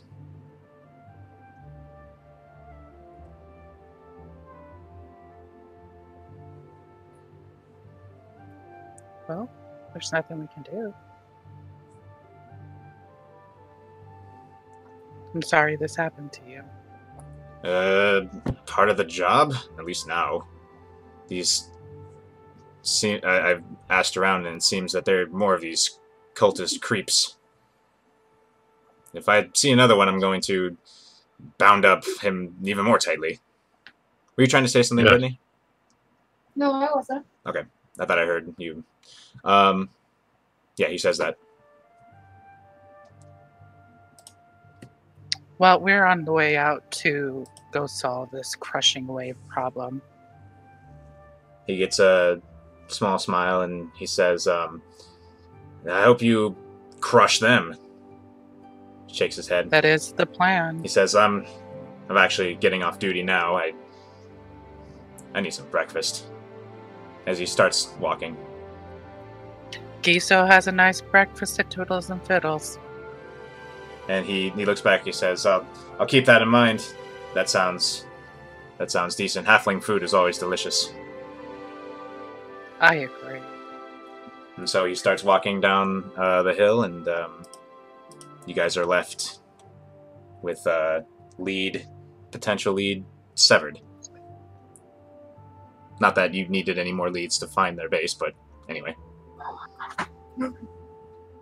So what do you do? Well, let's head back with Tadias, I guess. Let's get out of here. All right. Or do you want to check out the rosin place first, guys? well, I think we should have Tadias for that. So you guys, it's a short transaction, and I'm gonna guess that Tadias, you guys are like across the bridge and you see each other and wave, and you meet up. You guys can drag your tokens, by the way, so you can just tell me where you are on this map. Like my wondrous steed. Are you riding the mule? Oh, I'm walking beside the mule. I'm a huge Okay. person. Got it. I was about to say the mule's struck. No, the mule's fine now because you're not trying to ride it. So yeah, Is his little dragonfly out?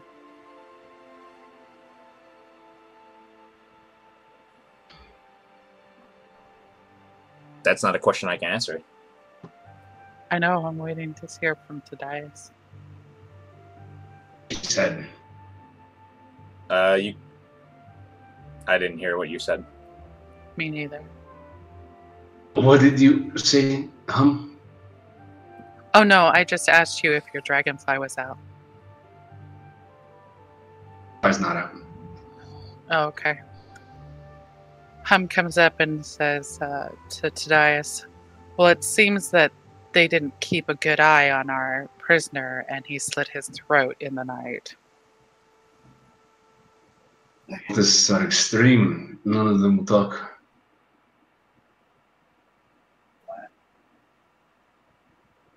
No steed.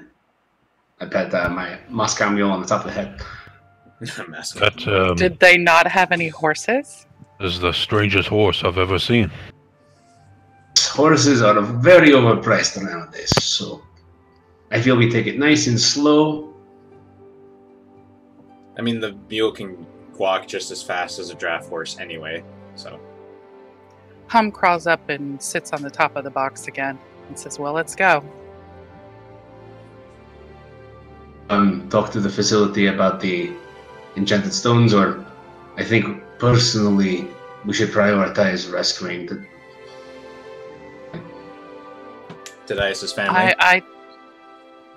Tadias, your Zachariel's family's in I mean, danger. Jesus, sorry. It's Zachariel's family. Let's I go got the T save sound out Zach- of the way. let's go save Zachariel's family. Yes. I just looked down the river. Leonard should have a boat for us. Alright, so you guys group up, all packed and ready to go, and you begin to make your way down the Rollforth Road. Map page. Other map page. Oh, as we're like getting ready to leave town, do I see Dragonborn boy around? Young man. Well, you're walking away from the... Oh, we should get a different symbol to represent the party, because you don't have Dante anymore. Squirt. Ah. The wagon. The mule. The mule! Perfect. Jesus. His name is Nugget. You're gonna name him Nugget? Find the scruffiest looking mule you can find. Oh, I already got this guy. Alright. So, first day of travel sets without incident. You get to the middle of town. And I assume you guys have a watch. So, Yeah, we have a watch. give me a second here.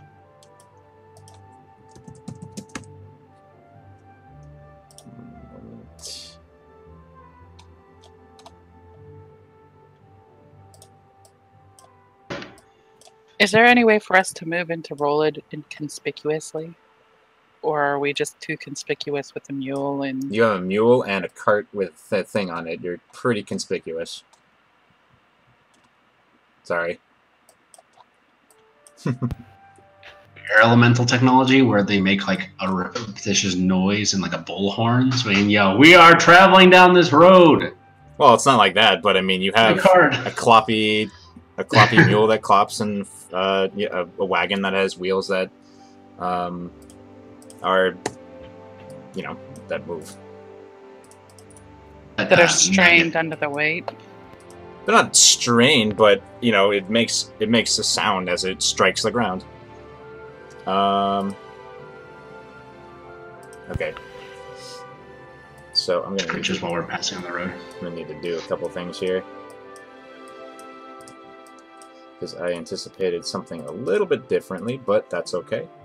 This shouldn't only take a few minutes. I feel like this device would be like the perfect and only time that Tencher's floating disk would apply to anything. Huh, yeah. I would agree with you there. You know, if we wanted to enter Rollid without people gathering suspicion of us or anything, we could disguise the cart by draping something over it, saying we're just out for a delivery. I was under the impression that it was in a box. I don't know why. I mean, getting a piece of fabric to do that, like, I would assume you guys kind of talked about this before you left, so, you know, getting a piece of fabric to cover it is, you know, you can just do that. You can just tell me that it's covered with a piece of fabric. It's covered with a piece of fabric. Okie dokie. It has a And sheet over there's it. rope tied around the fabric so that Yeah, people can't, like the wind doesn't blow it up. gotcha. Alright. So now we're just simple delivery men. Traveling merchants. Okay. So you guys set down for the night. You do have a watch, and Illyria takes like half of it because trance. Who's taking the other parts? Just out of I'll curiosity. take first watch. Okay. So I'll grab second, then let Illyria take the last. I will. I'll join someone on one of those watches. Okay. So I guess I'll You're take with the hum. second watch. Oh, I'll go with hum. Yeah, I'll hum with hum. nice. I'll play you some nice music. So on, but something happens. On the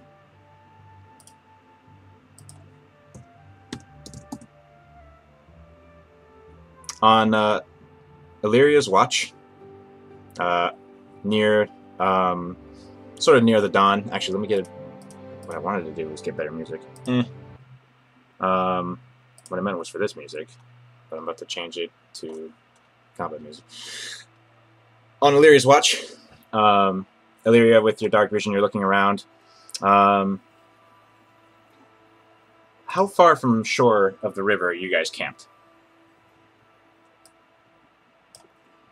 Around there, the forest starts about maybe 30 feet or so from the shore of the river. Well, I would assume we would be in the trees to get protection and hidden. Okay. As far as like 35 feet, if we're just basically barely in the trees. Sounds great. So you guys are in the trees. Illyria is keeping watch, and everybody's snoozing. The mule is tied around a tree, I assume. Not tied around a tree, is tied to a tree. And We have Illyria, chucks on both sides of the wheels. Illyria, roll me a perception check.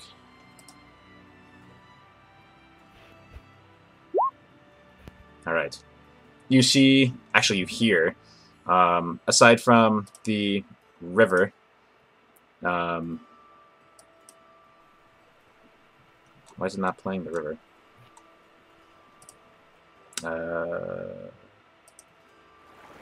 All right. Aside from the sounds of the river, you hear the sound of more chopping sounding water, and you look as it looks like a couple of like mounds of water are emerging from the water and are beginning to sort of just walk around, kind of.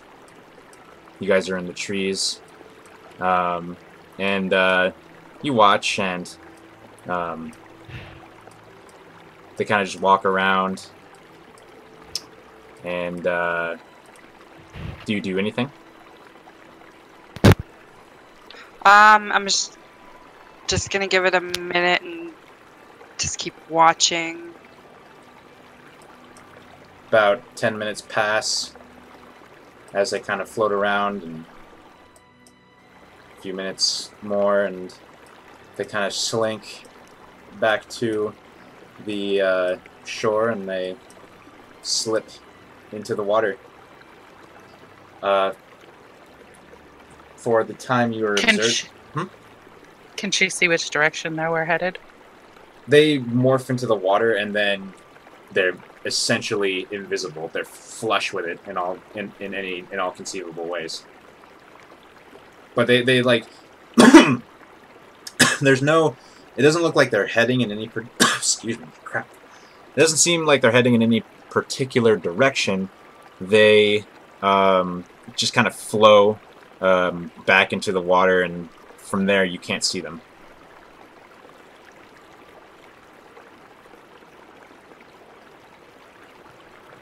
And after that, the night passes without incident. Yes.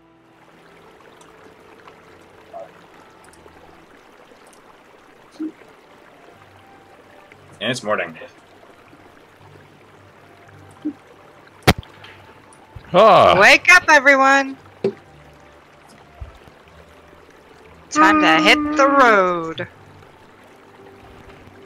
Right. Nugget or should I feed Nugget? What did I say? He's feeding Nugget. Ah, yes. Nugget is eating from a bag of oats. Eating happily. Alright. Morning comes and you begin, you continue your, it's funny, I had sort of, like, I don't care if I pull the screen away, I had sort of an encounter planned, but then you said you were hidden in the trees, and I was like, yeah, that doesn't make sense. So congratulations, you avoided an encounter by camping in the trees like smart people. Wait, you're not supposed to camp in the middle of the road?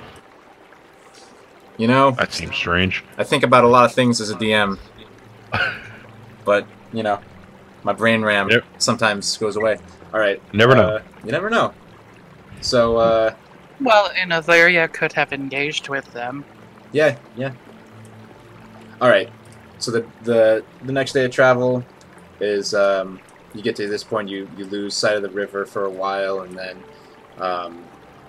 you lose sight of it, you lose the, sound, and but you, you know, you get to the bridge, and, the sound picks up again, and you look, as you're traveling over the bridge, does anyone look down over the bridge at the river? Of course. So you look over the bridge into the river, you see the stairs, and then your field of vision pans down a bit more, and you see what looks like wreckage from what may have been a boat. Debris just all over the place, and you see scrap pieces of wood that are sort of on the steps. That's interesting. And by your... Did you guys see that? And Tadias can roll a perception check. Yeah. So that 15. Tadias, you notice with sort of your keen observation, you look at the debris, and the wood is like it's sort of caught against like certain parts of the wall of the river. It's like stone and dirt that sort of makes the wall of this part of the river, and you notice that the debris here is soaked through thoroughly, indicating that the wood's been here for quite a while. It's definitely not a new wreckage.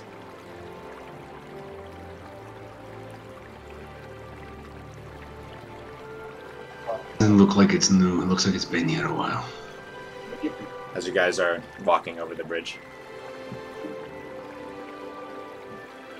Poor fools. Put on my shield and keep an eye out. Okay. Do you think? I'd just say quickly. Do you think that could be the boat we saw a couple days ago? Does it look like the engine's there? With that perception check, and actually, when you think about it, you can go ahead and everybody who's curious can make a perception check. In addition, you look around and you're very certain that all you see there is wood. There's no debris that would belong to a device that would be a water elemental propulsor. Having one for a while, you know what they look like. You know what the appearance of the components are, and you're pretty certain that there's none of those parts floating around in the water in your field of view.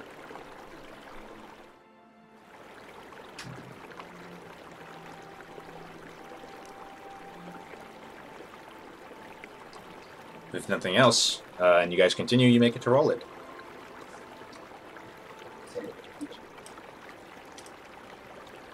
The whole time, like, walking across the bridge, like, after he looked down, Zachariel is now eyeing the bay. Like, he's kinda, his attention is focused this way. You eye the bay, and it's when you get here, it's sunset, and the sun is behind you, and you look out to the dark sky of the bay. Actually, let me change the ambience as you guys are in Rollid, a dock city.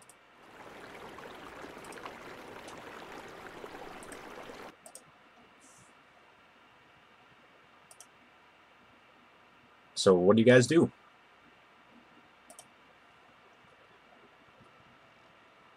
Did you want to talk to your friend? Probably a good idea. See if we can get a hold of Lena and get this in a warehouse tonight. The best rapport. Alright. So you guys head over to Lanad's warehouse, I assume? Like, beeline it there? Yeah, I mean, at the very least, we need somewhere to store this, because we're probably not going to go at night. Especially after traveling. Yeah. I assume. I mean, Zachariel is willing to go right now.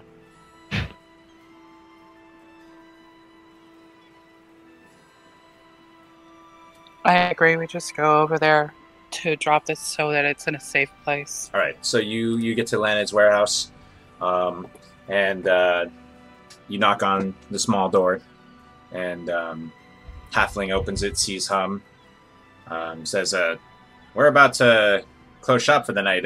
Can I help you? We're looking for Linad. Lanad is here, actually. He doesn't say it like that. He says, oh yeah, he's here. He kind of looks over his shoulder. Lanad, there's a gnome and fire genasi, and then you hear... Tell him it's Hum. It's Hum! And then, you hear coming from the back, oh, bring her in! You're going to need to open the big door. Oh, alright. And, he closes... As I gesture to the cart.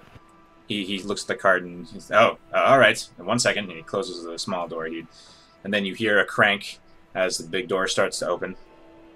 And, you know, it gets totally open, and then you're able to enter. And as you enter, you see some tools laying about, and before you, what looks like a brand spanking new boat. And Perfect. Hum, you notice, the rest of the party notices, the halfling Lanad walking down the stairs from the mezzanine of his office, comes over, and he, not to be mimetic, but he slaps his hand on the boat, and he says, what do you think? Looks pretty good. Ship. He says, it's slick, you can row if the motor gives, and I reinforce the siding so she can take a lot of hurt. But, and then he, like, has his hand up, not too much. The boat's... Well, look what we got, and I pull the Hold on, ties off. Before you do that, the boat, I'm just going to describe the boat. The boat's glossy finish shimmers in the torchlight in the ship house. Its sides are lined with bands of iron. On the bow or stern? What's the back of the boat? The stern. The stern is a mount suitable for a water elemental propulsor, such as the one you carry.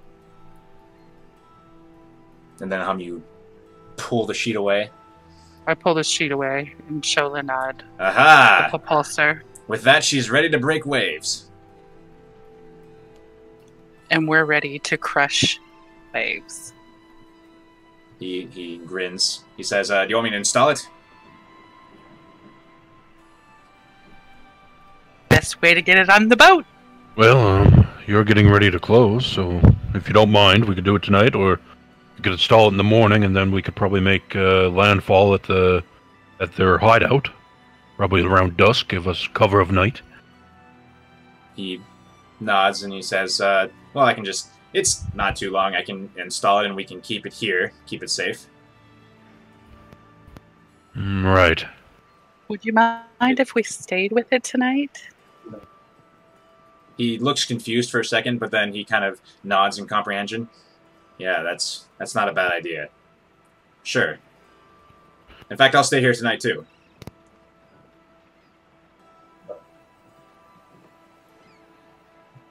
Our causes are aligned after all. Of course, of course. So he looks at his assistant, the other halfling, and he says, Dinfar, go home. We're done tonight. I'll take care of everything. Says, and then Dinfar says, all right, boss. And he nods and says, good night. And he goes to leave. Good night. Can you what? I said good night. Oh, okay. He waves and he rounds, starts walking down the road by the shoreline, and yeah. Lanad says, I'm going to need some strong help here. Although I could use the crane. You look up and you see there's like this pulley system with a crane that's at the roof, or attached to the ceiling of this place. Up to you. Yes, I will help. Okay, so it's short work. You help him lift it up, and he's surprisingly strong for his size, and you get it onto the boat, and it almost seems to click in place as he pulls a couple latches and turns some things and gets it secure. And he says, in the morning, we can take it to the boat landing and shove off. Sounds fun. All right. Well, and he looks down and he kind of like covers, or he kind of like pats his stomach. Does anyone want to go for a food run?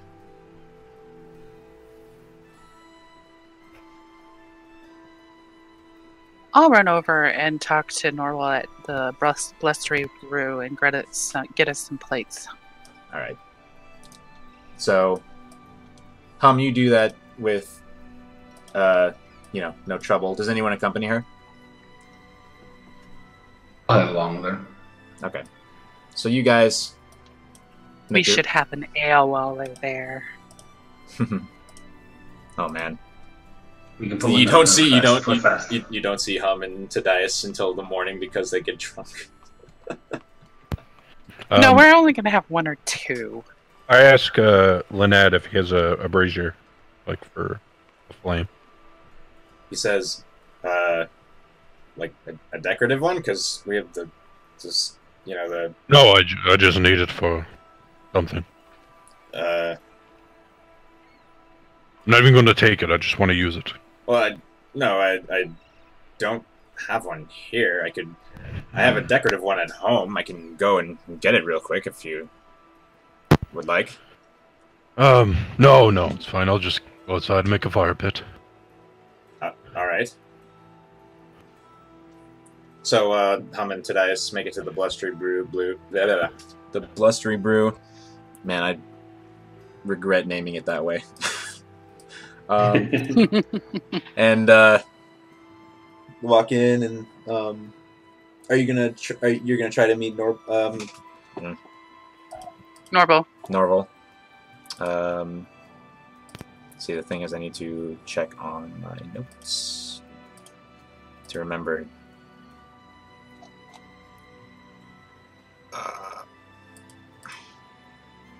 Oh yeah, okay. Norval. Blah. So Norval, you get there, and the tavern is hopping as usual, and there's a musician playing, and there's food and drink being served, and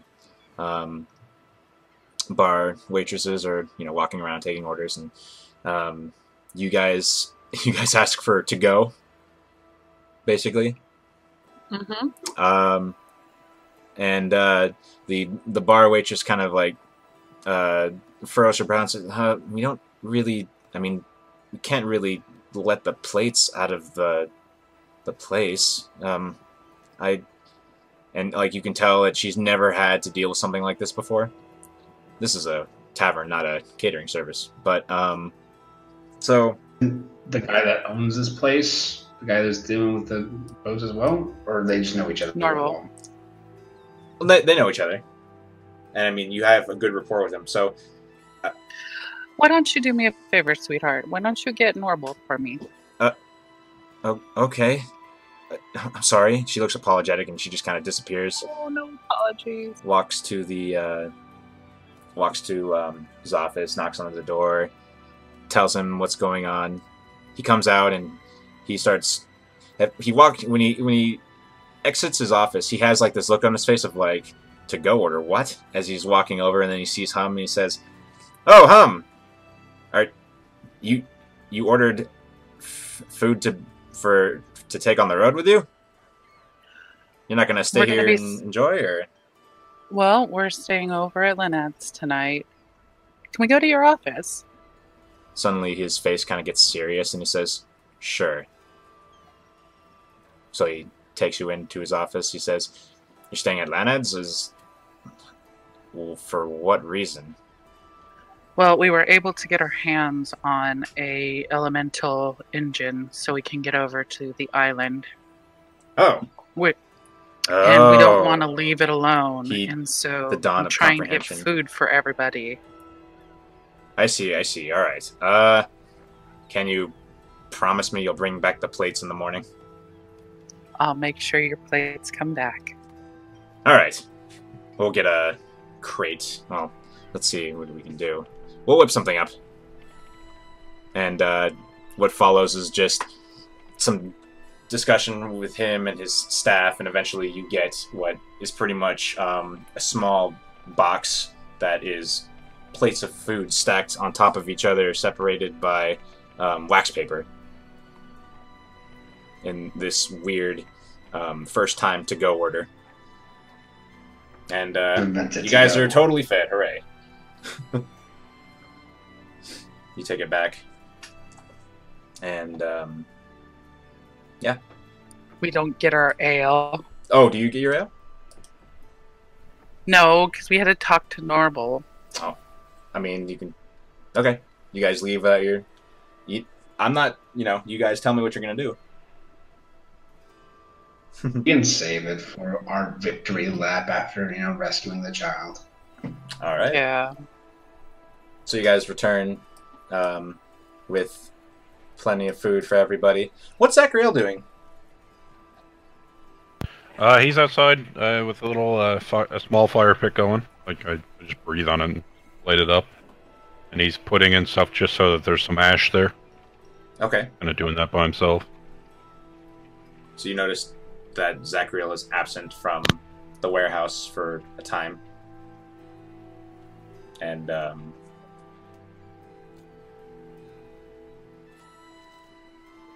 So I guess we should set up watch. always that's the end.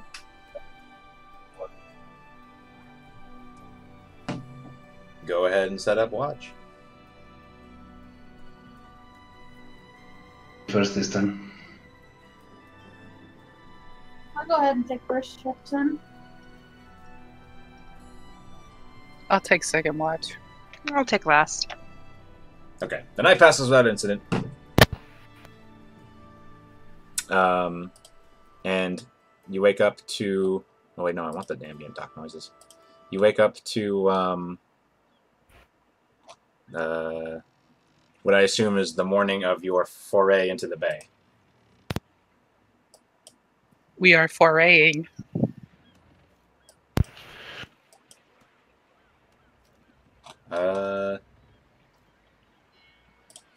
I asked Lynette to make sure to see if one of his gentlemen can run the plates back to Blustery Brew. He says, "Oh, sure, that's no problem."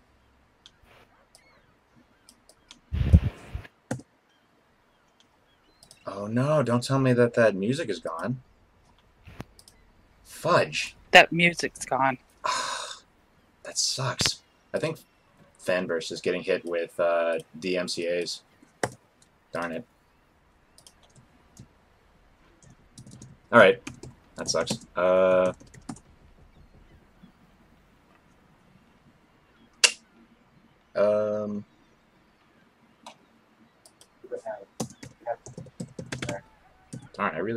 Darn it. Oh, that blows. Alright. So here's what I'm gonna do. Give me 2 minutes.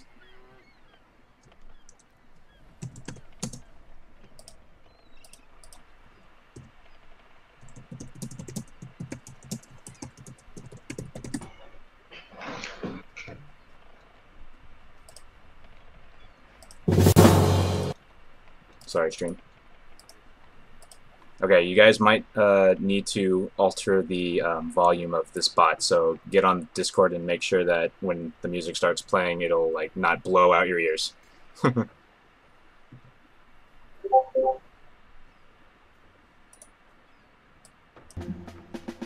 Alright. So you all wake up. Leonard says, sure thing, he puts the plates aside, and he starts putting this sort of cart underneath the boat to, you know, take it to the boat landing. And he starts pushing it. He starts pushing it across the road, and you guys look out, and you can see the sun peeking up over the horizon in the bay. You guys get to the boat landing, and he says, all right, I need some help to get it into the water.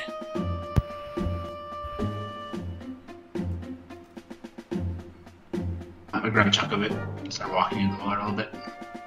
All right, heave with me, ready? And you guys push it in, and it floats in the water. And then he has some rope, and he just kind of holds onto it on the shore. He says, do you have anything else you need to take care of, or are you ready?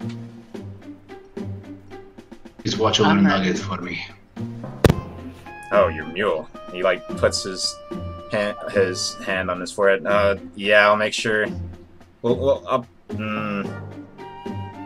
All you have to do is feed her just later. Well, yeah, I can just bring him to the stable, but I just don't want him to make a mess inside my warehouse. He laughs.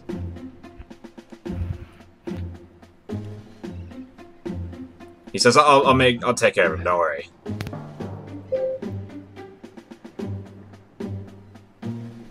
Zachariel, you coming? I'm still behind the warehouse. You notice an absence of Zachariel. And then freaking Lana notices an absence of Zachariel and says, Where's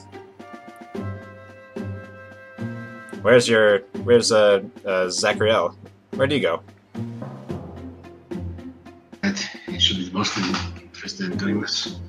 I run back behind the warehouse, screaming his name.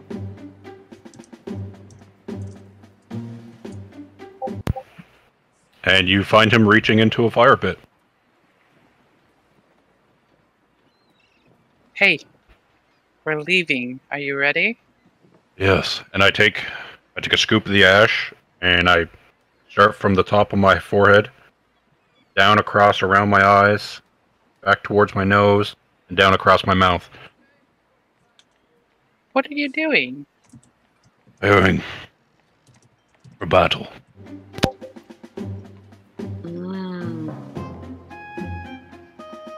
Hum grabs some of the ash, gets it on her hand, and just slaps her hand into the middle of her face so she has the imprint on her face now. Perfect.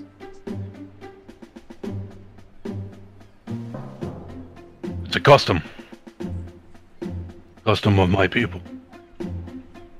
Well, now we're both decorated. Let's get going. Let's go find your daughter and your wife. Yes.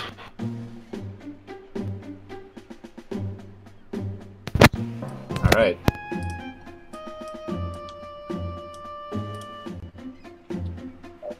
So, do you guys walk back to the shore where the boat landing is? Yep. Huh? I said yep. Yep. And you all watch Zachariel and Hum as they come back with ash smeared on their face. Zachariel tastefully, Hum haphazardly, and Lana just kind of crinkles his eyes and he says, "What? Okay. Battle custom. I get the picture." Well, he hands the rope to Tadias. Good luck. Does anyone know how to pilot this? We should have asked. Why don't you talk to the water elemental and see what we got to do?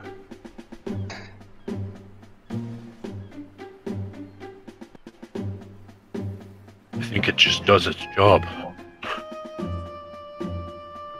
Dias, you know how to drive this? The flying thing can't be too much difference. You're looking at. Oh, sorry. What were you saying? I was just saying I did the flying thing. That's got to be more difficult than a boat. You, I mean, you look at it, and there seems to be a lever to control, direction and speed, and you kind of test it a little bit, and you get the sense that with a little experimentation, you can probably learn how to work this thing simply. Probably do it. Okay, Leonard, wish us luck. Good luck. So you hop on, and Tadias, it takes a little bit of experimenting. You know, right is right, left is left. Down is fast, and up is slow, and you sort of get the hang of it, and you feel more or less confident that you can control this thing. Sort of like driving a horse, except a little less disagreeable.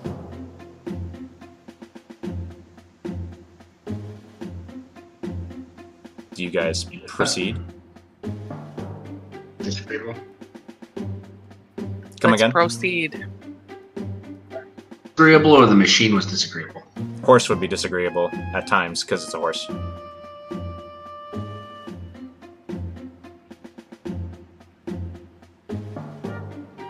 Wait, before we take off, kind of need to name the boat.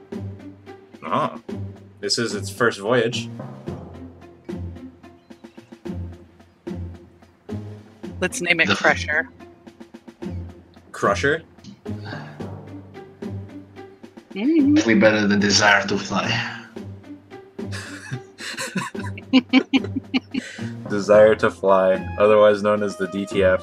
Jesus. Should we call it Desire to Float? Oh my god! Oh yeah! Jesus! Yes, I am in vote favor yes. of this. Okay, excellent. Desire to float. Alright. The companions hop on Desire to Float and float on out of the dock. Everyone board the DTF.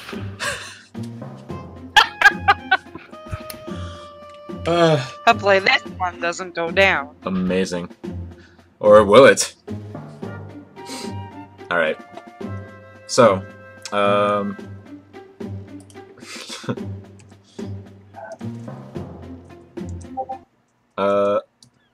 so you guys start to make your way out.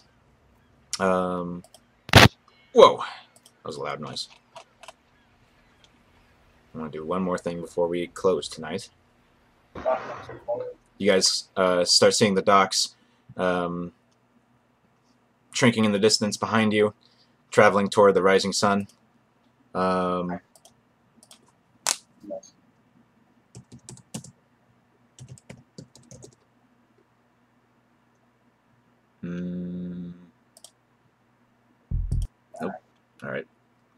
1 second.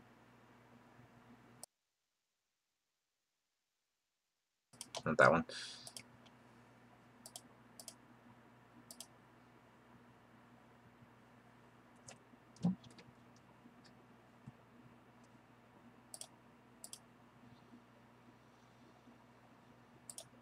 Okay.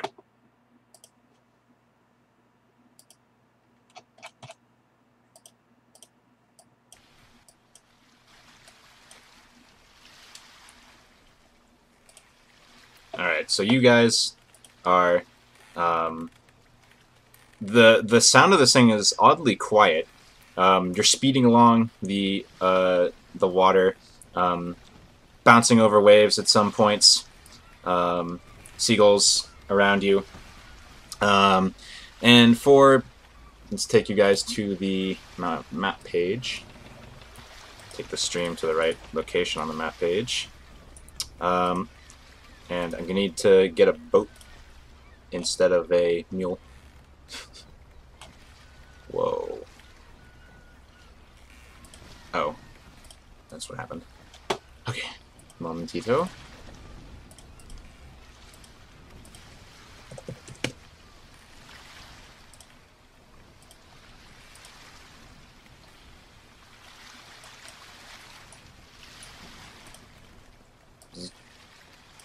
That's a big boat. Not a big boat. Alright. Island-sized boat, yeah. Fun-sized boat. Hum-sized boat, that's right. So, first couple of miles into the ocean aren't really that eventful.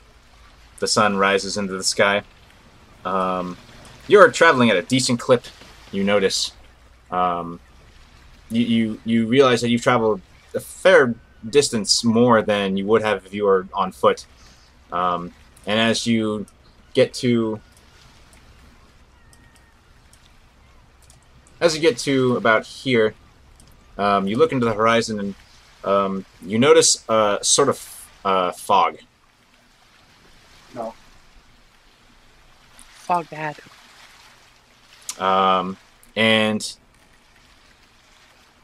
There just had to be fog, didn't there? you, Zachariel, you remember that when you took the job that was out here guiding or helping protect boats going into the dock at Rolid, that reports about bandits, mostly all included them appearing out of fog that seemed to be banked around this location. This general location. Okay. I inform the rest of the party to be on their guard for potential bandits. I lay my crossbow across my lap. Shield up and grab my dagger. Are you guys going to try to avoid the fog, or are you going to enter it? Like, are you going to try to go around it or anything? Not much way to hide. I can try to root around it, or we can just... I'm pretty sure that the fog is surrounding. I don't think it's natural. If we go through then? Yes. Alright. Go through, but real slow. Bring it down a little bit and we start just, slow muttering. Alright. So you enter into the fog, and the sound of the seagulls sort of disappears, and it kind of gets really quiet, except for the sound of the boat parting the water as you float through it. And you move a little bit further. The visibility, it seems like you can see maybe about 100 feet ahead of you. And you draw closer, and the fog kind of stays the same. It's kind of boring. About an hour passes, and I would like everyone to make perception checks.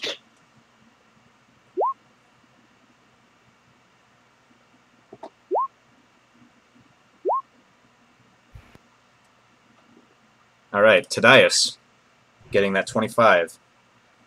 You look through the fog and you see a silhouette begin to take shape, and a couple seconds pass, and it seems like it becomes more and more detail as you realize that it is a boat of a similar size to yours, moving at a similar speed, and you see about 3 figures on it beginning to head in your direction, and you notice that one of them stands up, and whoa, a new figure stands up, and this thing gets about 50 feet away or so from you, and you notice in the new figure that stands up, one of their eyes is shining with a blue flame.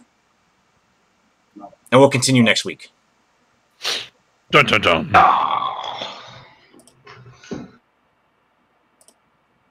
A collection. I'm gonna get all my eyes replaced. I'm just gonna have 2 blue eyes. 2 blue eyes that shoot lasers of cold at I people. can't see out of, so I have disadvantage and everything. Yeah. I mean, you'd be blind, effectively. Alright. Cool. Thank you, everyone who watched the stream. We're coming up on a big... I'm not gonna lie, we're coming up onto a big climax. So, hope you're all ready. Is everyone gonna be here next week? Yes. Yes. Yes! Yes. Alright. Try my best not to die. I'm sure your player characters will be fine. Alright, thank you for watching. Until next week. Good night.